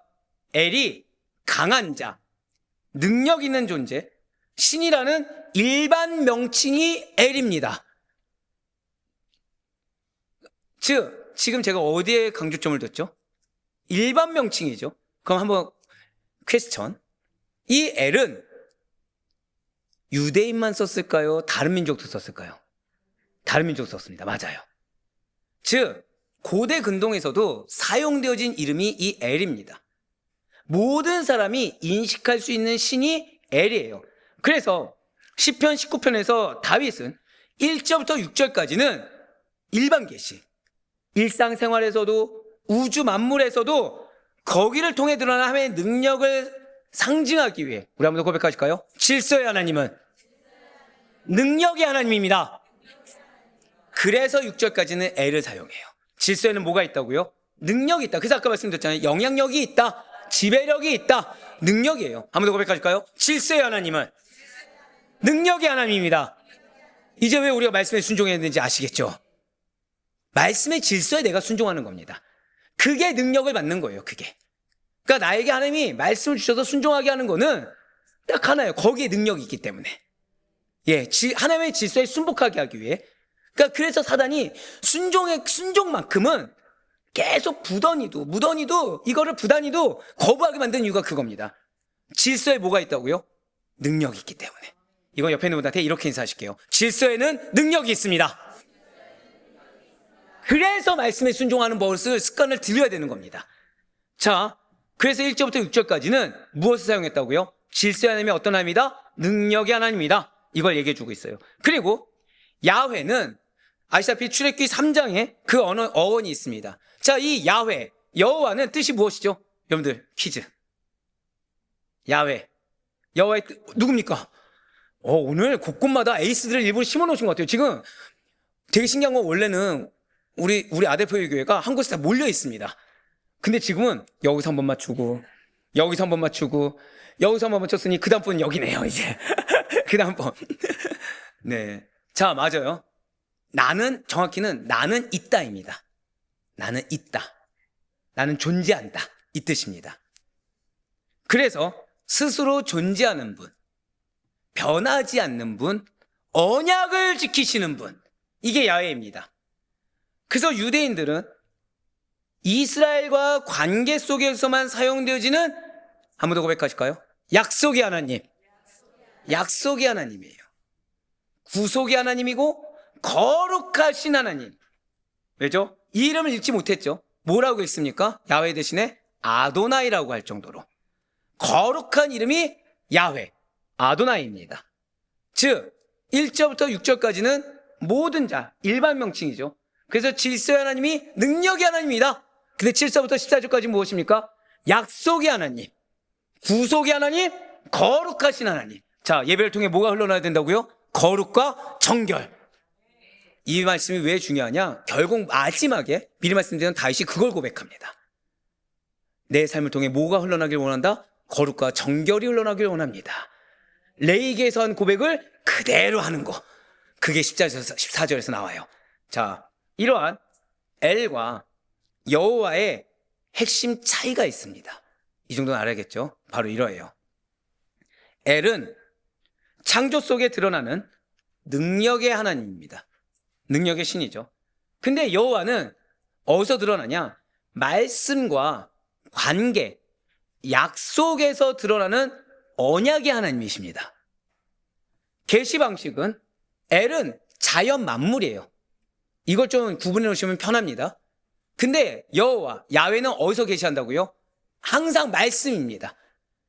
그래서 엘의 대상은 모든 인간이지만 여호와 하나님. 그러니까 사실은 엘샤다이 하나님은 별로 좋은 건 아닙니다. 엄밀히 따지면. 왜죠? 자, 한번 여쭤볼게요. 나만의 하나님이 좋습니까? 모두의 하나님이 좋습니까? 거짓말쟁이. 나만의 하나님이 좋으시면서 예, 옆에 있는 사람한테도 1원 주고 나에게도 1원 주는 게 좋습니까? 나에게 2원 주는 게 좋습니까? 외식주의자들. 자, 언약 백성이 대상입니다. 그래서 왜 제가 지금 적나라하게 물어봤냐? 엘은 관계가 비교적 먼 사람입니다. 사람이다. 비교적 관계가 먼 겁니다. 근데 여호와는 매우 인격적이에요. 나와 가까이 계신 하나님, 친밀한 하나님을 표현할 때는 여호와입니다. 그래서 지금 이 두 이름은 단순한 호칭이 아니에요. 제가 왜 이렇게 못되게 질문했을까요? 이 두 이름의 차이는 하나님을 어떻게 인식하느냐의 차이입니다. 자, 이 두 호칭의 차이는 뭐라고요? 하나님을 어떻게 인식하느냐의 차이예요. 그래서 지금 갑자기 7절부터 엘이 아니라 여호와가 등장한 것은 그냥 우연히, 뭐 다윗의 마음이 바뀌어서가 아니라 의도적이죠. 이제는 자연에서 그냥 모호하게 또는 일반적으로 아는 것이 아니라 말씀을 통해 하나님을 더 깊이 알게 된다. 정확히는 내가 하나님을 더 깊이 알겠습니다라는 선언을 하기 위해 단어 하나의 차이로 엘 대신에 뭘 썼다고요? 야훼를 쓴 겁니다. 그러니까 이거는 원어를 알지 않으면 알 수가 없는 거죠. 그렇습니다.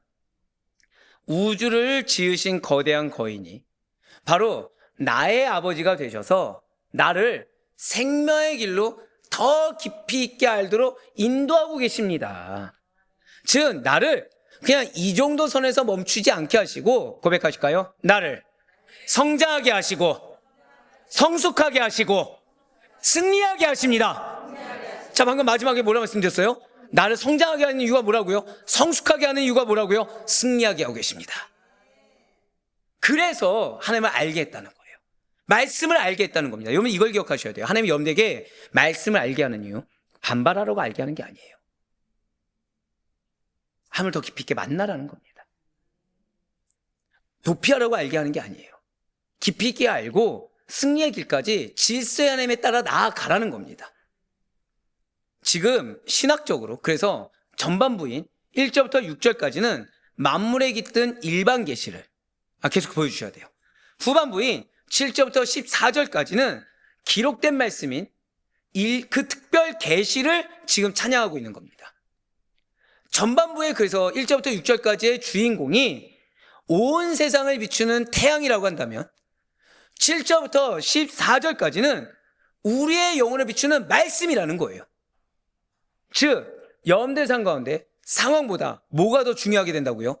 말씀이 더 중요하게 된다는 거예요. 말씀을 통해 역사님을 경험하게 된다는 겁니다. 즉 그래서 저는 여기서 제일 소름 돋았어요. 우리에게 광명을 허락하신 이유.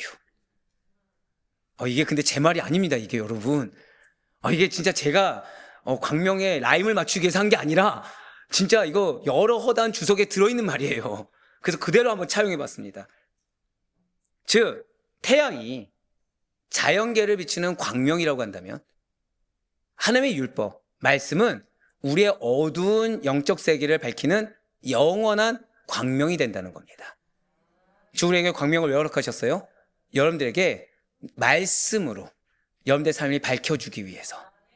그것을 그냥 일시적으로 상황마다만 아니라 영원히 여러분들을 밝히 비춰주고자 하는, 또 그렇다고 해서 이사 오는 것이 아니라 네, 그렇습니다.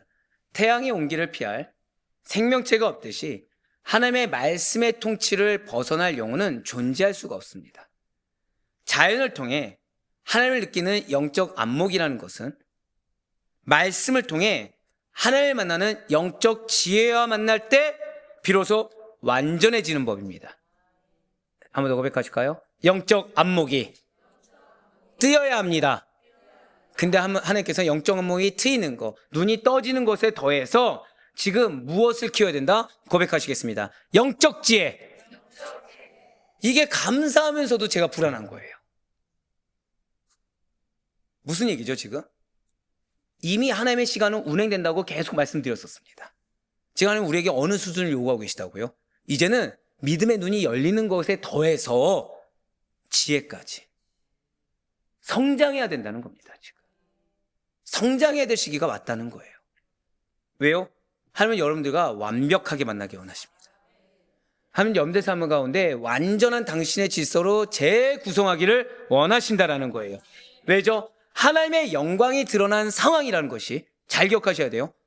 하나님의 영광이 드러난 상황이라는 것이 말씀과 함께 할 때 비로소 제 기능을 할 수 있기 때문이라는 것입니다.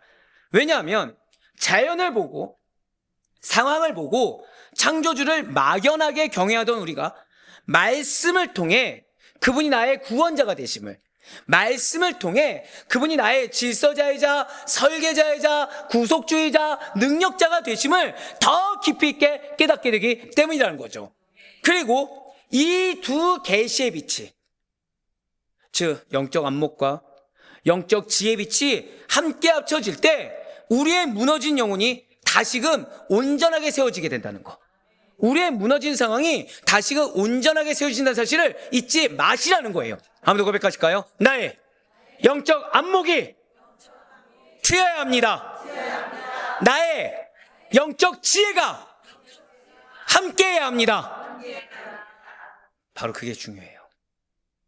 즉 그래서 오늘 새벽에 모두 죄다라고요? 무지도 죄다. 그래서 나오는 거예요. 지혜가 없는 거기 때문에. 주님께서 기껏 염대상 가운데 약속 주시고 염대상 가운데 지배력을 행사하시며 계시하고 계시는데 내가 그래서 말씀을 주셨어요. 사실 맞잖아요. 우리 지금 머리 아플 정도로 계속, 제 학교가 몇 개입니까 지금? 교리학교에다가 성교학교에다가 기도학교에다가 지금 예배학교까지, 자 이렇게 많은 학교 다니신 적 있습니까? 저도 한 번에 다닌 적은 없습니다. 저도 연달아 다닌 적은 있어도. 자 근데 하나님이 이렇게 왜 주시죠? 여러분들의 삶을 이렇게 변화되길 원하시는 거예요. 여러분들에게 기업을 이렇게 빨리 성취하길 원하시는 겁니다. 제가 이미 넌지시 팁을 드린 적 있잖아요. 저는 개척할 때부터 언제까지 준비했다고요? 30년까지 준비했다고 말씀드렸어요. 디렉팅을 해놨다고. 근데 지금 행하고 있고 지금 이루고 있는 게 언제 건지 아십니까? 28년, 29년 거예요. 너무 빠르게 이루고 계신 거죠. 그거는 뭐죠? 하나님의 시간이 그렇게 흘러가고 있다는 겁니다. 그럼 여러분들은 거기에서 낙오자가 되길 원하십니까? 아니면 수혜자가 되길 원하십니까? 자, 기도 좀 더 쉽게 말씀드릴까요? 기도응답 빨리 되길 원하십니까? 될 수만 있다면 천천히 아주 오래도록 뒤에 내가 늙어서 주님 만나기 직전에 이루어지길 원하십니까? 그러면 빨리 응답 받으셔야 돼요. 빨리 응답 받기 위해서는 고백하실까요? 빨리 성장해야 합니다. 죽겠어요. 지금 방송팀에서 제 새벽기도에 한번 말씀드렸는데 드디어 항변이 나왔어요. 이렇게 하면은 자기네들 죽어나간다고. 방송팀에 저는 지문을 줍니다. 그냥 이렇게 해줘 이렇지 않고, 여러분들 연극대본 보신 적 있죠? 연극대본 그렇게 줍니다. 왜요? 여러분들이 원활하게 들으라고, 원활하게 보시라고. 자, 새벽기도의 지문이 몇 장인지 아십니까? A4로 새벽기도의 지문만, 대본식의 지문만 A4 8장입니다. 폰트 10포인트로. 금철은 몇 장일까요? 절 죽이려는 겁니까 지금? 11장에서 18장을 왔다 갔다 합니다. 오히려 주일이 더 짧을 정도예요. 그럼 저는 이거를 지금, 그러니까 교수님, 오 목사님, 저 이렇게 준비하는 게 쉬울까요, 어려울까요? 솔직히 말씀드릴까요? 다른 교회는 이거 하나 하잖아요. 갑자기 특집 행사로 해서 다 불러 모으고 특별 모순 기간 해가지고 합니다. 근데 우리 왜 이렇게 하죠? 고백하실까요? 응답이 눈앞입니다. 그래서 여러분들이 피해자가 돼서는 안 되기 때문이에요. 낙오자가 되면 안 되고, 지금 권사님 말씀대로 수혜자가 돼야 되기 때문에 하나님은 지금 빠르게 성장하기를 원하시는 겁니다. 근데 문제는 깨닫는 데서 멈추는 것이 아니라, 한 번 더 고백하실까요? 내가 변화돼야 됩니다. 내 삶이 변화돼야 됩니다. 이 고백이 다윗이에요. 지금 다윗이 그 고백을 합니다. 실제로 오늘 본문인 시편 19편 7절에서 10절까지는 완전하고 순결하며 확실한 율법의 찬가라고 할 수 있어요. 7절부터 10절까지 말씀입니다. 여호와의 율법은 완전하여 영혼을 소성시키며 여호와의 증거는 확실하여 우둔한 자를 지혜롭게 하며 여호와의 교훈은 정직하여 마음을 기쁘게 하고 여호와의 계명은 순결하여 눈을 밝게 하시도다.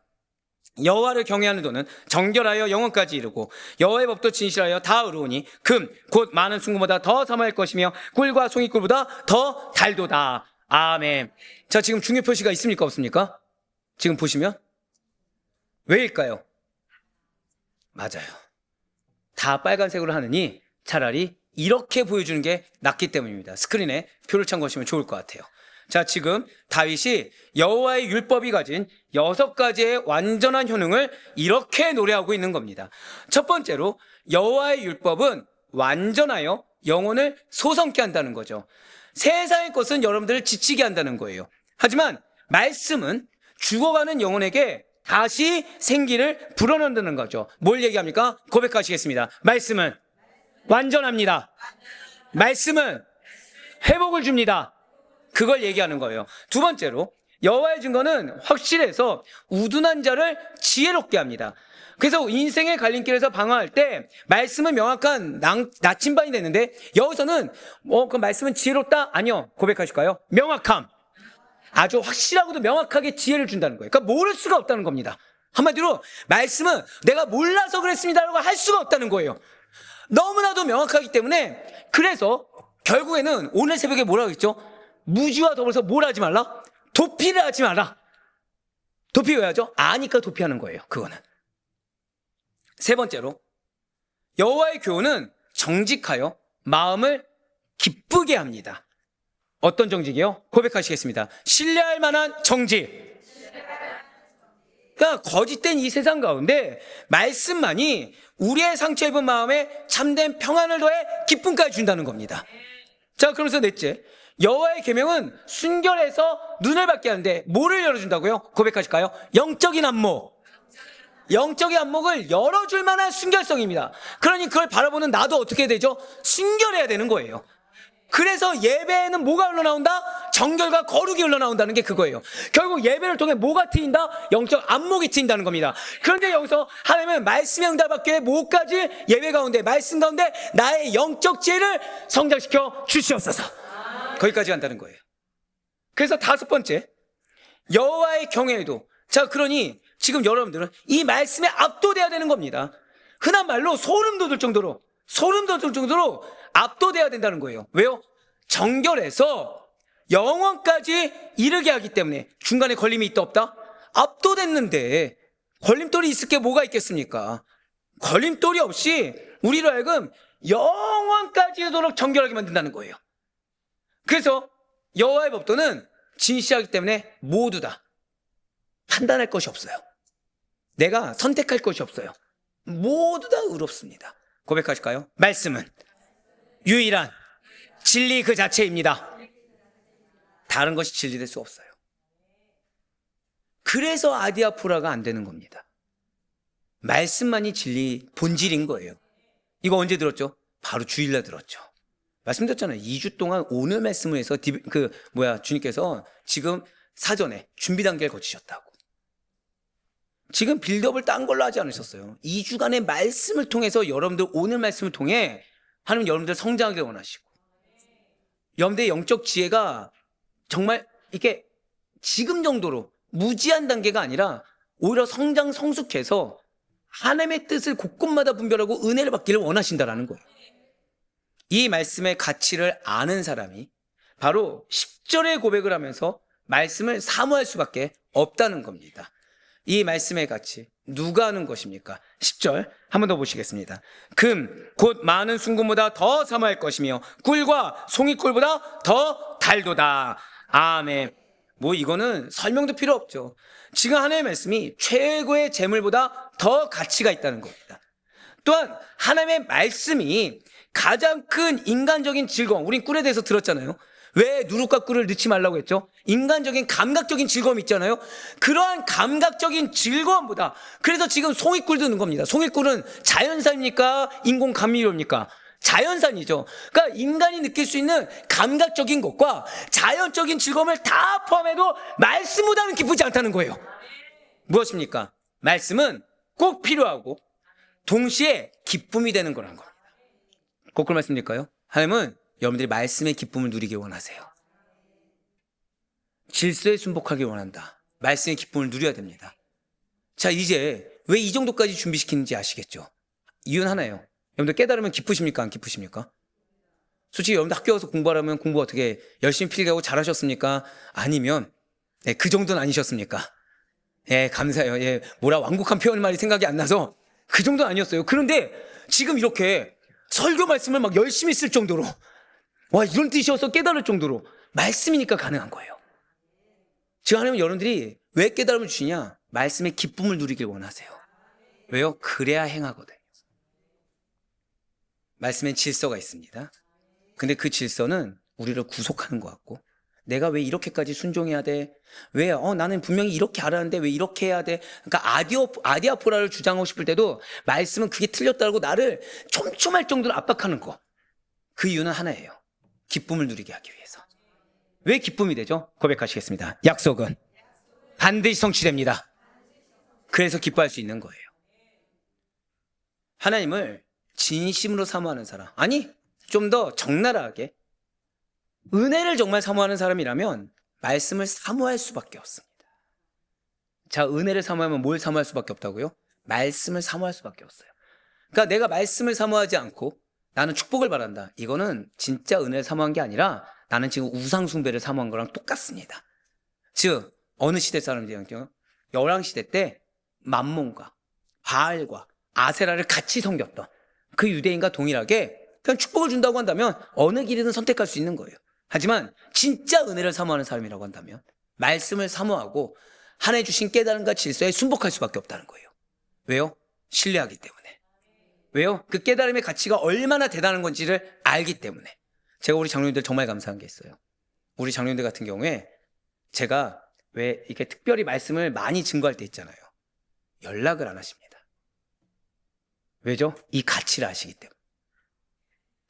잠깐 이 말 하고서 지금 스물스물 뭔가 의심이 드는 게 가치를 알기보다는 왠지 저를 꺼려 하신 것 같긴 하지만 이 인간한테 전화하면 뭐라도 또 쓴소리 할까봐 지금 네, 아니, 믿습니다. 아내 혼자 아멘 했어요 지금. 나머지는 지금 그러면 다 지금 꺼려 한다는 얘기인데 자 이런 불신조차도 종식시킬 수 있는 게 말씀입니다. 너무 감사하죠. 왜요? 말씀의 가치를 아시기 때문에 우리 목사님이 담임 목사님이 얼마나 지금 뼈를 깎는 고행으로 말씀을 준비하는지 알기 때문에 방해 안 하는 거예요 지금. 그러니까 그렇게 선포되는 말씀이 얼마나 귀하겠습니까? 너무 뒤늦게 아멘 했지만 네. 뭐 2등도 괜찮습니다. 왜냐면 지금 3, 4등도 아직 안 나왔어요 지금. 자 마치 사랑하는 연인이 서로 목소리를 듣고 싶어서 오래된 연인 아닙니다. 예, 갓 시작한 연인이라고 해드릴게요. 왠지 지금 왜냐면 결혼들을 오래 하시다 보니까 그때가 언제야 지금 이러고 계신 것 같아서 시작한 지 안 된 연인들 네, 시작하지 안 된 연인들이 정말로 서로의 목소리를 듣고 싶어서 자주 전화하고 대화하듯이 하나님을 사랑하는 자들은 말씀을 듣고 싶고 말씀을 깨닫고 싶고 그래서 말씀을 실천하고 싶어서 견딜 수가 없다는 거예요. 저는 우리 성도님들이 지금 이 자리에서 바로 그러한 사모함을 가지고 그러한 간절을 가지고 나온 줄 믿습니다. 진짜 놀란 거는 항상 저의 설교는 꼭 증거자가 있어요. 오늘 한 성도님이 연락이 온 거예요. 자기 지인이 성경의 인물에 대해서 자 지인은 교회를 다니고 있을까 안 다니고 있을까요? 다니고 있어요. 근데 어떤 성경의 무엇에 대해서 저한테 물어보길 원했다고 하더라고요. 그럼 그분은 지금 말씀에 대한 간절함이 있습니까 없습니까? 너무 감사했어요. 너무 감사했어요. 말씀의 간절함을 가지고 그것도 다른 누군가가 아니라 우리 권사님, 우리 권사님께 그걸 물어봤다는 것 자체가 사실은 그러면은 우리 권사님도 아 이분은 말씀에 붙들린 자라는 인정을 받은 겁니까 안 받은 겁니까? 너무 감사한 거예요. 그게 너무 감사한 거예요. 결국 다윗에게 이 말씀이라는 것은 어쩔 수 없이 지켜는 법 규정이 아닙니다. 내 영혼을 그리고 내가 속한 공동체를 가장 풍요롭게 만드는 보화이자 가장 달콤한 양식이며 고백하실까요? 말씀에는 영향력이 있습니다. 아까 그 지인이 그 권사님께 연락해서 그런 선한 영향을 끼치듯이 말씀에는 영향력이 있다는 거예요. 가장 필요로 하고 있으며 그것을 허락받았을 때의 기쁨이라는 것은 이루 말할 수 없는 기쁨이라는 것을 다윗은 경험했고 오늘 여러분들이 경험하기를 간절히 소망합니다. 이렇게 말씀이 나의 삶의 기준이자 전부가 됐을 때 이렇게 말씀에 대한 가치를 내가 오롯이 깨닫고 그것을 붙잡았을 때 비로소 우리는 세상이 줄 수 없는 고백하실까요? 하나님께서는 나에게 기쁨을 주길 원하십니다. 그런데 그 기쁨이 어떤 기쁨이냐? 고백하실까요? 그 기쁨은 견고한 기쁨입니다. 그거를 누리길 원하신다라는 거예요. 그래서 우리에게 견고한 기쁨을 주길 원하셔서 지금 우리의 기도에 어떤 기쁨이 있다고요? 견고한 기쁨. 기도의 팁이 이러합니다. 말씀의 가치를 발견하고 사모해야 돼요. 우리 장로님들 항상 축복하는 게 이겁니다. 주여, 우리 사랑하는 장로님들은 말씀의 가치를 아는 분들입니다. 그래서 자신의 어떠한 니즈보다도 가치 앞에 순복하신 분들이라고 기도를 제가 항상 해요. 이게 진짜 중요해요. 그러니까 내가 진짜 말씀의 능력을 받기 원한다. 가치를 알아야 됩니다. 왜요? 기도는 말씀이 내 영혼을 수술하고 고쳐내시도록 나를 온전히 내어드리는 거룩한 순종이기 때문이에요. 그러니까 기도를 통해서 주님, 당신의 질서에 순종할 수 있도록 인도하여 주시옵소서. 당신의 말씀에 순종할 수 있도록 인도하여 주시옵소서. 왜요? 질서는 뭐가 있기 때문에? 능력이 있기 때문에. 그래서 기도는 세상의 이익보다 하나님의 말씀이 내 삶에 더 실제적인 유익임을 입술로 선포하는 통로입니다. 자, 제가 지금 여기다가 저는 이 두 번째 센텐스가 분명히 바뀔 거라고 확신해요. 어떻게요? 더 실제적인 유익을 경험하는 통로이라고 바뀔 거라고 좀 믿고 있습니다. 지금은 뭐가 필요한 거예요? 입술로 선포하셔야 돼요. 하나님의 말씀이 그 말씀이 내 삶에 더 실제적인 유익이 될 것을 내가 믿습니다. 이 말씀의 순종이 유익이 될 것을 믿습니다. 지금 우리의 단계는 선포하는 단계지만 머지않은 때에 선포에서 끝나는 것이 아니라 경험하게 될 줄 믿으시기 바랍니다. 그래서 세 번째, 기도는 이게 중요하죠. 우리가 성령 충만을 두고 기도하는 게 다른 거 아니에요. 고백하실까요? 주여, 내 영혼의 감각이 살아나게 하여 주시옵소서. 왜 제가 분명 우리는 성령 충만이 당연합니다라고 했음에도 불구하고 매번 기도, 금요철학 기도학교 기도 때마다 성령 충만 구하는 기도 합니까 안 합니까? 하는 이유가 이거예요. 솔직히 말씀드릴까요? 지난 5일간 여러분들 어떻게 하나님이 곳곳 자연 만물마다 내 상황마다 하나님의 뜻이 보였습니까 안 보였습니까? 침묵은 긍정이죠. 안 보였거든요. 그러니까 지금 뭐가 필요해요? 감각이 깨어나야 되죠. 내가 보이지 않았던 게 보여야겠죠. 내가 깨닫지 못했던 게 깨닫게 해야 되겠죠. 최소한 언제라도 기도할 때만이라도. 왜요? 예배를 통해 거룩과 정결이 흘러나오기 때문에. 거룩과 정결에 뭐가 있다고요? 능력이 있습니다. 감각이 살아나야 돼요.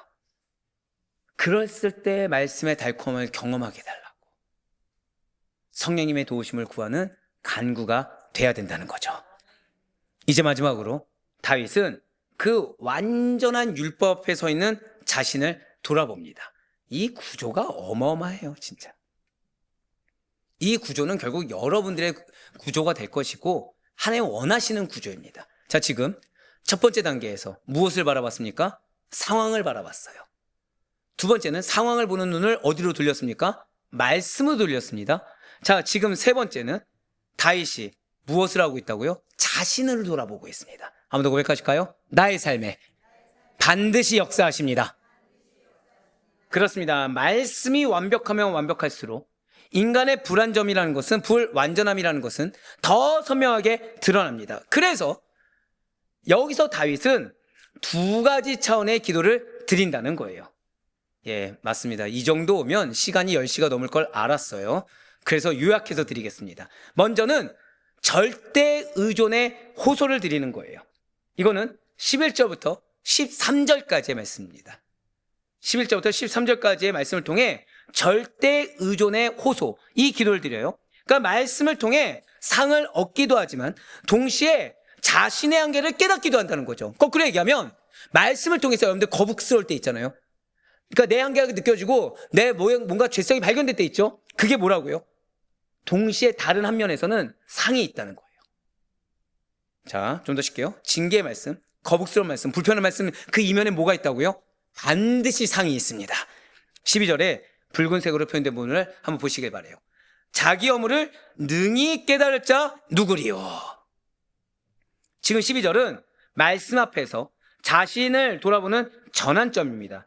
이것은 뭐냐? 고백하시겠습니다. 자기 인식의 한계. 그러니까 나의 죄를 완전히 아는 사람이 없다라는 거예요. 마치 우리가 지금 새벽 기도회 때 고의성입니까? 아니면 실수입니까? 실수죠. 왜? 자기의 죄를 다 아는 사람이 없기 때문에 그것을 지을 수 있다는 것을 인정하며 겸손한 기도를 드리는 것입니다. 자, 지금 어떤 기도라고요? 겸손한 기도. 자, 그러면 우리의 뭘 받기를 원하신다? 예배를 받기를 원하신다. 예배는 무엇을 드리는 것이다? 헌신을 드리는 것이다. 헌신에는 뭐가 포함된다고요? 고난과 인내와 겸손. 헌신을 드린다는 거예요, 지금. 지금 다윗은 말씀을 보고 뭐 하고 있는 겁니까? 예배 드리고 있어요, 지금. 예배 드리고 있어요. 그것도 레위기에서 말한 예배를 그대로 드리고 있습니다, 지금. 그래서 다윗은 지금 겸손한 예배를 드리고 있습니다. 그렇습니다. 우리는 내가 이 언행이 뭘 의미하는지도 모르고 무슨 죄를 짓는지조차 모를 정도로 영적으로 무지할 때가 너무나도 많습니다. 그래서 다윗은 다윗임에도 불구하고 내가 깨닫지 못한 숨은 허물에서 나를 좀 깨끗이 씻겨달라고 즉 간절히 간구하고 있어요. 또한 알면서도 고집스럽게 짓고 있는 이 고의로 짓는 죄를 짓지 않게 해달라고. 이 말이 그거예요. 자기 고집에서 벗어나게 해달라고. 지금 자기 허물에 뭐가 포인트됐다고요? 자기 고집에서 벗어나게 해달라고 호소하고 있습니다. 이렇게 죄가 나를 주장하지 못하도록. 지금 다윗은 고집도 뭐로 인식했습니까? 죄라고. 왜죠? 오늘 말씀에 무지는 죄다 아니다? 죄이기 때문에. 무지는 죄이기 때문에. 그래서 고집까지도 죄로 인정합니다. 그래서 그 죄가 나를 주장하지 못하도록 주님의 손에 나를 맡기는 것, 그것이 바로 절대 의존이라는 거예요. 바로 두 가지 차원의 첫 번째 기도가 이거였습니다. 자, 이제 두 번째는 절대 헌신의 결단이라는 거예요. 당연히 11절부터 13절까지가 절대 의존이었다고 한다면 절대 헌신의 결단은 14절입니다. 이제 다윗의 기도는 거룩한 열망이자 선포로 마무리됩니다. 14절 말씀 보실게요. 나의 반석이시요 나의 구속자이신 여호와여, 내 입의 말과 마음의 묵상이 주님 앞에 연락되기를 원하나이다. 아멘. 자, 이 말씀은 당연히 앞에 모든 내용을 종합해서 하나님 앞에서 드리는 최종적인 기도이자 결단의 선포입니다. 그 가운데 붉은색으로 표현된 문을 보시면, 먼저 내 입의 말이라는 것은 언어 생활을 포함한 모든 외면적 활동을 의미합니다. 그러니까 내가 밖으로 드러내는 모든 것들이라는 거죠. 그리고 마음의 묵상은 내 마음의 생각, 궁리, 계획을 포함한, 여긴 당연히 고집도 포함되죠, 모든 내면적 활동을 의미하는 것, 즉 밖으로 드러내지 않는 모든 거라는 거예요. 그런데 이런 내 입의 말, 그러니까 바깥 안팎의 모든 것이 주님 앞에 코람되고 주님 앞에 어떻게 되기를 원한다고요? 연락되기를 원한다는 거예요. 연락되다, 히브리어로 레라촌이라고 합니다. 레라촌. 이것은 단순히 받아들이다 이거 아니에요. 방송이 너무 좋습니다. 기쁘게 받아들여지다. 하나님이 만족하시는 상태입니다. 하나님의 마음에 드시는 거예요. 즉 이게 뭐냐, 주님이 기뻐하시는 것이 되게 해주세요 라고 다윗은 고백하고 있고, 또 그렇게 되겠습니다 라고 선포하고 있는 거예요. 그러니까 내 언행 하나에서도, 내 마음의 생각과 감정 하나에서도 다 주님의 기쁨이 되겠습니다. 그러니까 왜 그거 있죠, 나 주님의 기쁨 되기 원하네. 그 근거가 되는 말씀이에요. 이게 그 근거되는 말씀이 14절입니다 이거. 그렇습니다. 이제 그의 삶은 성전 안에서의 예배를 뛰어넘어서, 말씀을 깨달은 것을 뛰어넘어서 일상의 모든 언어와 그 누구도 알 수 없는 마음과 생각, 감정까지 하나님께 드려지는 향기로운 제물, 화제가 되어, 번제가 되어 연락되기를, 하나님께 기쁘게 받아들이기를 소망하고 있다는 거예요. 자, 예배는 뭐라고요? 하나님께 상달되는 거. 고백하실까요? 삶이 예배가 되기를 원하고 있습니다.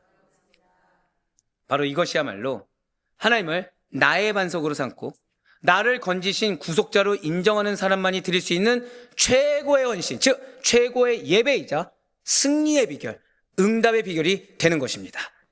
그렇습니다. 사랑하는 성도 여러분들, 반드시 잊지 마시길 바라요. 신앙은 정보에 멈추는 것이 결코 아닙니다. 변화된 삶까지 나아가야 돼요. 신앙은 뭐라고요? 정보가 아니라 변화입니다. 그래서 제가 제일 하지 말아야 될 말이, 내가 과거에 뭐 했습니다, 이거 어리석다 말씀드렸잖아요. 여러분들, 목회자가 만약에요, 제가 여기는 제가 부교육자 때도 함께 하신 분들이 계시니까, 제가 예를 들어서 부평에서 했던 설교를 오늘 동일하게 한다 생각해 보세요. 됩니까? 안 됩니까? 안 되죠. 왜죠? 그거는 그 당시에 하나님이 나에게 주신 말씀은 그 당시에 선포하러 주신 말씀이죠. 근데 그 말씀은 우리 성도님들은 모를 거 하고서 하는 것 자체가, 첫 번째는 하나님을 기만하는 거고, 두 번째는 여러분들을 기만하는 거죠. 목회자도 어떻게 해야 됩니까? 신앙의 성장을 보여야 되죠. 말씀의 성장을 보여야 되죠. 제가 동암에서 했던 그 수준을 그대로 지금 가져오면 될까요, 안 될까요? 사실 안 된다는 거예요. 그럼 목회자만 그렇겠습니까? 성도들도 마찬가지라는 거예요. 한 번 더 고백하실까요? 하나님께서는 늘 성장을 요구하십니다. 왜요? 그게 신앙이기 때문이에요. 신앙은 답보가 없습니다. 퇴보 존재할 수가 없습니다. 정체 있을 수 없습니다. 신앙은 변화입니다. 변화된 생까지 나아가는 것이 신앙이에요. 멀리 가지 못해도 좋아요. 반보라도 나아가는 게 신앙입니다. 하나님께서는 그러한 우리들의 외형뿐만 아니라 마음속까지 봐요. 그렇기 때문에 진짜 신앙은 무엇이라고요? 전인적인 헌신, 즉 고백하실까요? 나의 존재 자체를 기뻐하기를 원하십니다. 그거예요. 나에게 압박 주신 이유 싫어해서가 아닙니다. 존재 자체를 기뻐받기를 원해서요. 그때 사단은 우리로 하여금 사람을 보게 하고 세상을 보게 하며 특히나 말씀의 깨달음이 있으니 그 눈을 자연스럽게 어디로 돌리겠습니까? 자, 지금 오늘 설교가 오늘 이 19편의 본문이 너무 중요한 것은 다윗의 시각이 어떻게 흘렀는지를 보셔야 돼요. 첫 번째 어디를 봤죠? 자연, 일상생활을 봤죠. 감사합니다. 김치전이나 운전대는 나오지 않았어요. 자, 그 다음에 어디로 돌렸죠? 말씀으로 봤죠. 말씀에서 이제 누구에게 갔습니까? 나의 삶, 나의 신앙으로 갔습니다. 그렇죠? 자, 여러분들은 말씀을 듣고 있습니까? 안 듣고 있습니까? 자, 말씀 깨달음 있으세요? 없으세요? 그래서 사단은 이제 이 눈을 어디로 돌리게 한다고요? 갑자기 상황으로, 사람으로 역행하게 한다는 거예요. 역행하게 한다는 겁니다. 그러니까 내 눈에 사람이 보이고 상황이 보이고 문제가 꽂혀 있다. 이거는 100% 상 받기 전에, 아까 말씀드렸죠. 부담스러운 말씀 이면에 뭐가 있다고요? 상이 있다. 상 받기 전에 나의 신앙을 역행하게 만드는 사단의 도구인 겁니다. 그러니 의도적으로라도 무엇을 바라봐야 되죠? 말씀을 봐야 되고, 의도적으로라도 뭐를 봐야 됩니까? 나의 신앙, 영적 상태를 봐야 되는 겁니다. 오늘 다윗의 이 흐름을 놓쳐서는 안 된다는 거예요. 진짜 신앙은 나의 존재 전체를 하나님께서 기뻐하기를 바라야 되는 겁니다. 하나님을 아는 것은 결국 내 말과 내 생각, 내 삶 전체를 하나님께 드리는 것으로 완성된다. 이걸 잊지 마세요. 완성이 뭐죠? 응답이죠. 완성이 뭐죠? 승리죠. 그러니까 내가 정말 승리하길 원한다. 내가 정말 이루길 원한다. 그러면 내 언행까지도, 내 생각까지도, 내 삶까지도 다 하나님께 드려야 됩니다. 정확히는 고백하실까요? 하나님의 질서에 순종해야 합니다. 그래야 완성되는 거예요. 그래야 응답되어지는 거고, 그래야 승리할 수가 있다라는 것입니다. 맞아요. 하나님은 여러분들에게 아는 걸 허락해 주셨습니다. 이제는 고백하실까요? 완성되기를 원하십니다. 바로 그거예요. 완성되기를 원하셔서 말씀 주신 거란 거를 놓치지 마시길 바라요. 그렇기 때문에 이러한 예배의 핵심 키워드, 기도응답의 핵심 키워드를 우리에게 듣게 하신 하나님께서 우리에게 주시는 기도의 팁은 바로 이러합니다. 결국 이제 왜 정결한 삶을 향한, 이게 무슨 뜻인지 아시죠? 예배를 통해 뭐가 흘러나온다고 말씀드렸어요? 거룩과 정결이 흘러나온다고 했죠. 근데 그 예배는 무엇이 본질이다? 하나님께 상달되는 거. 그러니까 여러분들의 삶을 기뻐 받으시는 삶, 여러분들의 삶이 응답되어지는 삶, 그게 뭐예요? 정결한 삶이죠. 야, 이 레이기를 독후감을 써내게 해야 되나 지금. 그걸 향한 절대적인 간구가 키워드예요.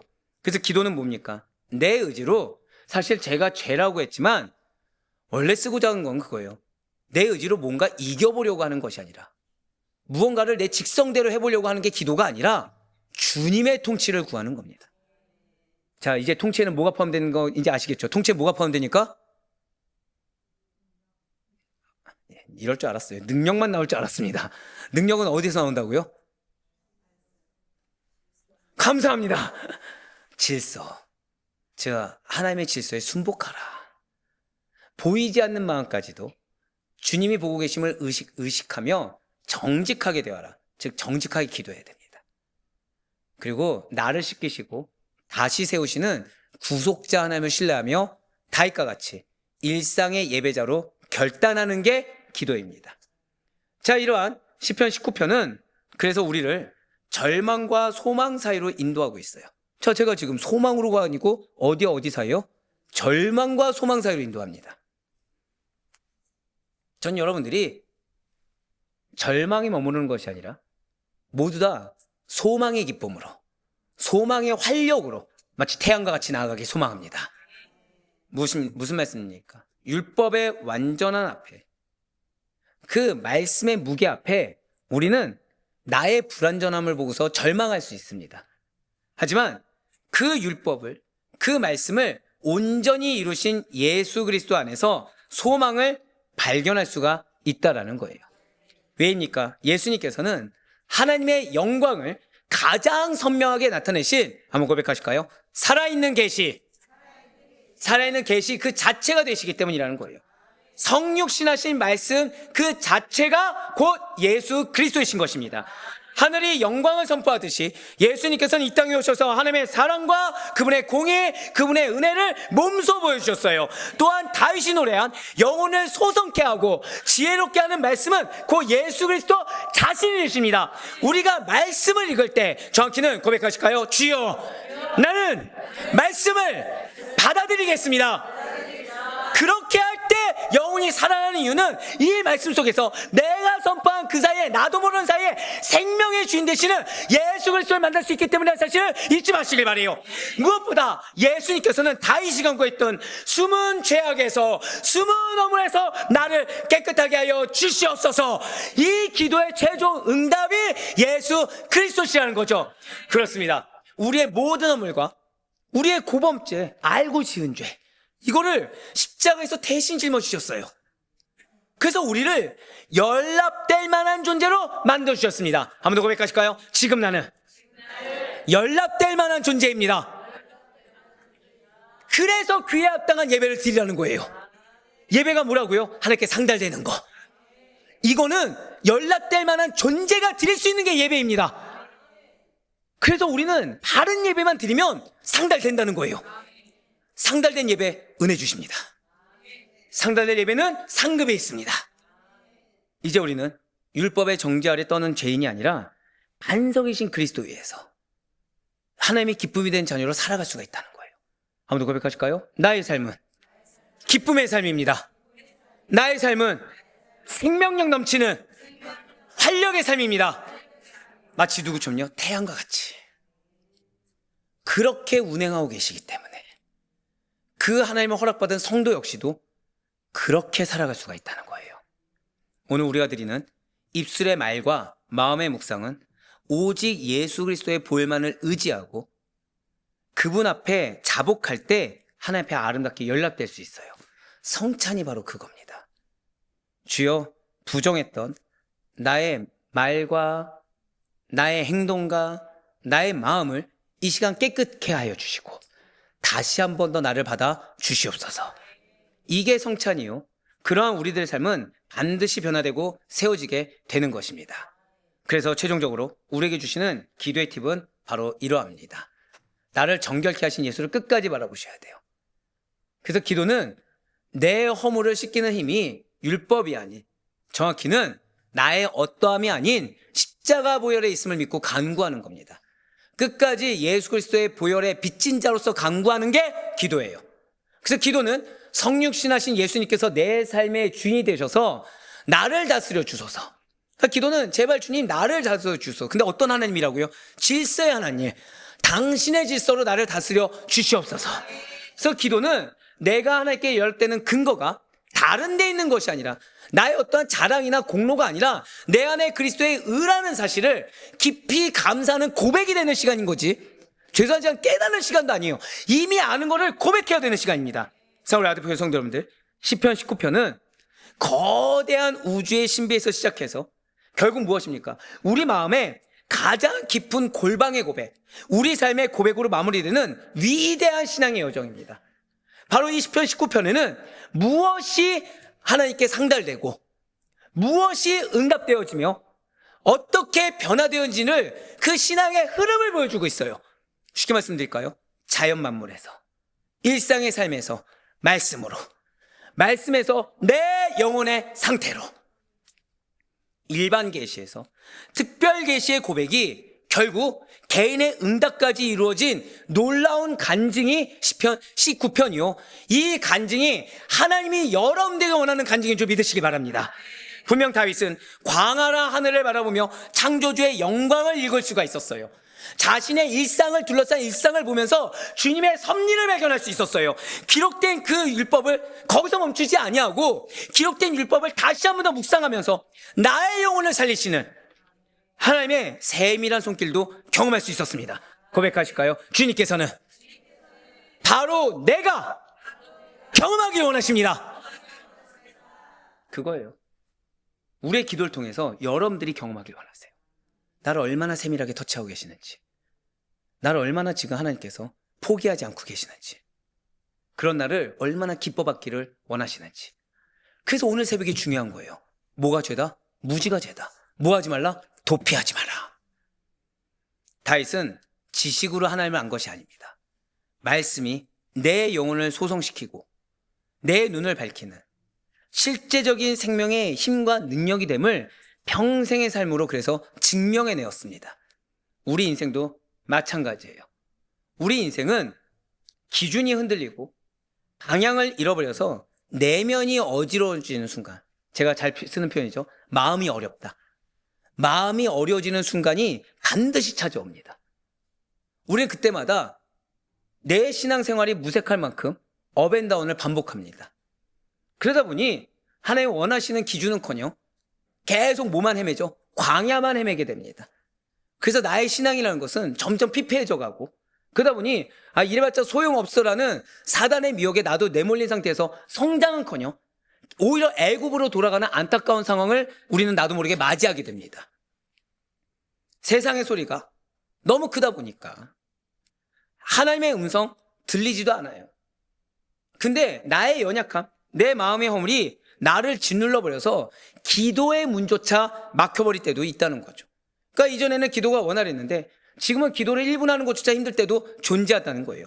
하지만 바로 그 순간이야말로 하나님의 말씀이 여러분과 저를 다시 세우는 가장 강력한, 고백하실까요? 옆에 있는 분한테 이렇게 인사하시다. 지금이 가장 강력한 기회의 시간입니다. 왜죠? 하나님은 여러분들을 혼란 속에 지금 내버려 두지 않고 있는 거예요. 저희 아내가 했던 얘기가 있어요. 총신 보낼 생각이냐고. 여러분들요. 그래서 저는 뭐라고 했을까요? 이 정도에선 수석을 할 수 없다 그랬어요. 감사하셔야 돼요. 수석 만들 생각 아니면 안 보낼 생각입니다. 아멘이라고요. 네. 그런데 대신에 그럼 이 정도 말씀이 특별한 걸까요? 정상일까요? 여러분들 초대교회 보잖아요. 이보다 더 하드하게 가르쳤습니다. 여러분들 좋아요? 한번 여쭤볼게요. 초대교회 같은 역사가 나의 삶에 일어나길 원합니까? 안 원합니까? 원하죠. 예. 여러분들이 자녀의 손을 딱 붙잡고 기도를 했어요. 근데 갑자기 그 자녀의 눈에 눈물이 착 흐르면서 엄마 내가 정말 잘못했어. 엄마 내가 진짜 인생 잘못 살았는데 엄마의 기도가 내 심금 울려서 하면서 교회 나가가지고 갑자기 회개 눈물 흘리면서 앞에서 간증한 것뿐만 아니라 갑자기 막 말씀 암송하고 하는 거예요. 보세요. 이 아멘 아무도 안 나오는 거. 근데 원합니까? 안 원합니까? 그럼 나도 초대교회처럼 사세요. 자, 우리는 왜 때때로 유튜브에서 자녀들 왜 서울대 간 친구들 뭐 이런 영상들 보신 적 있습니까? 없습니까?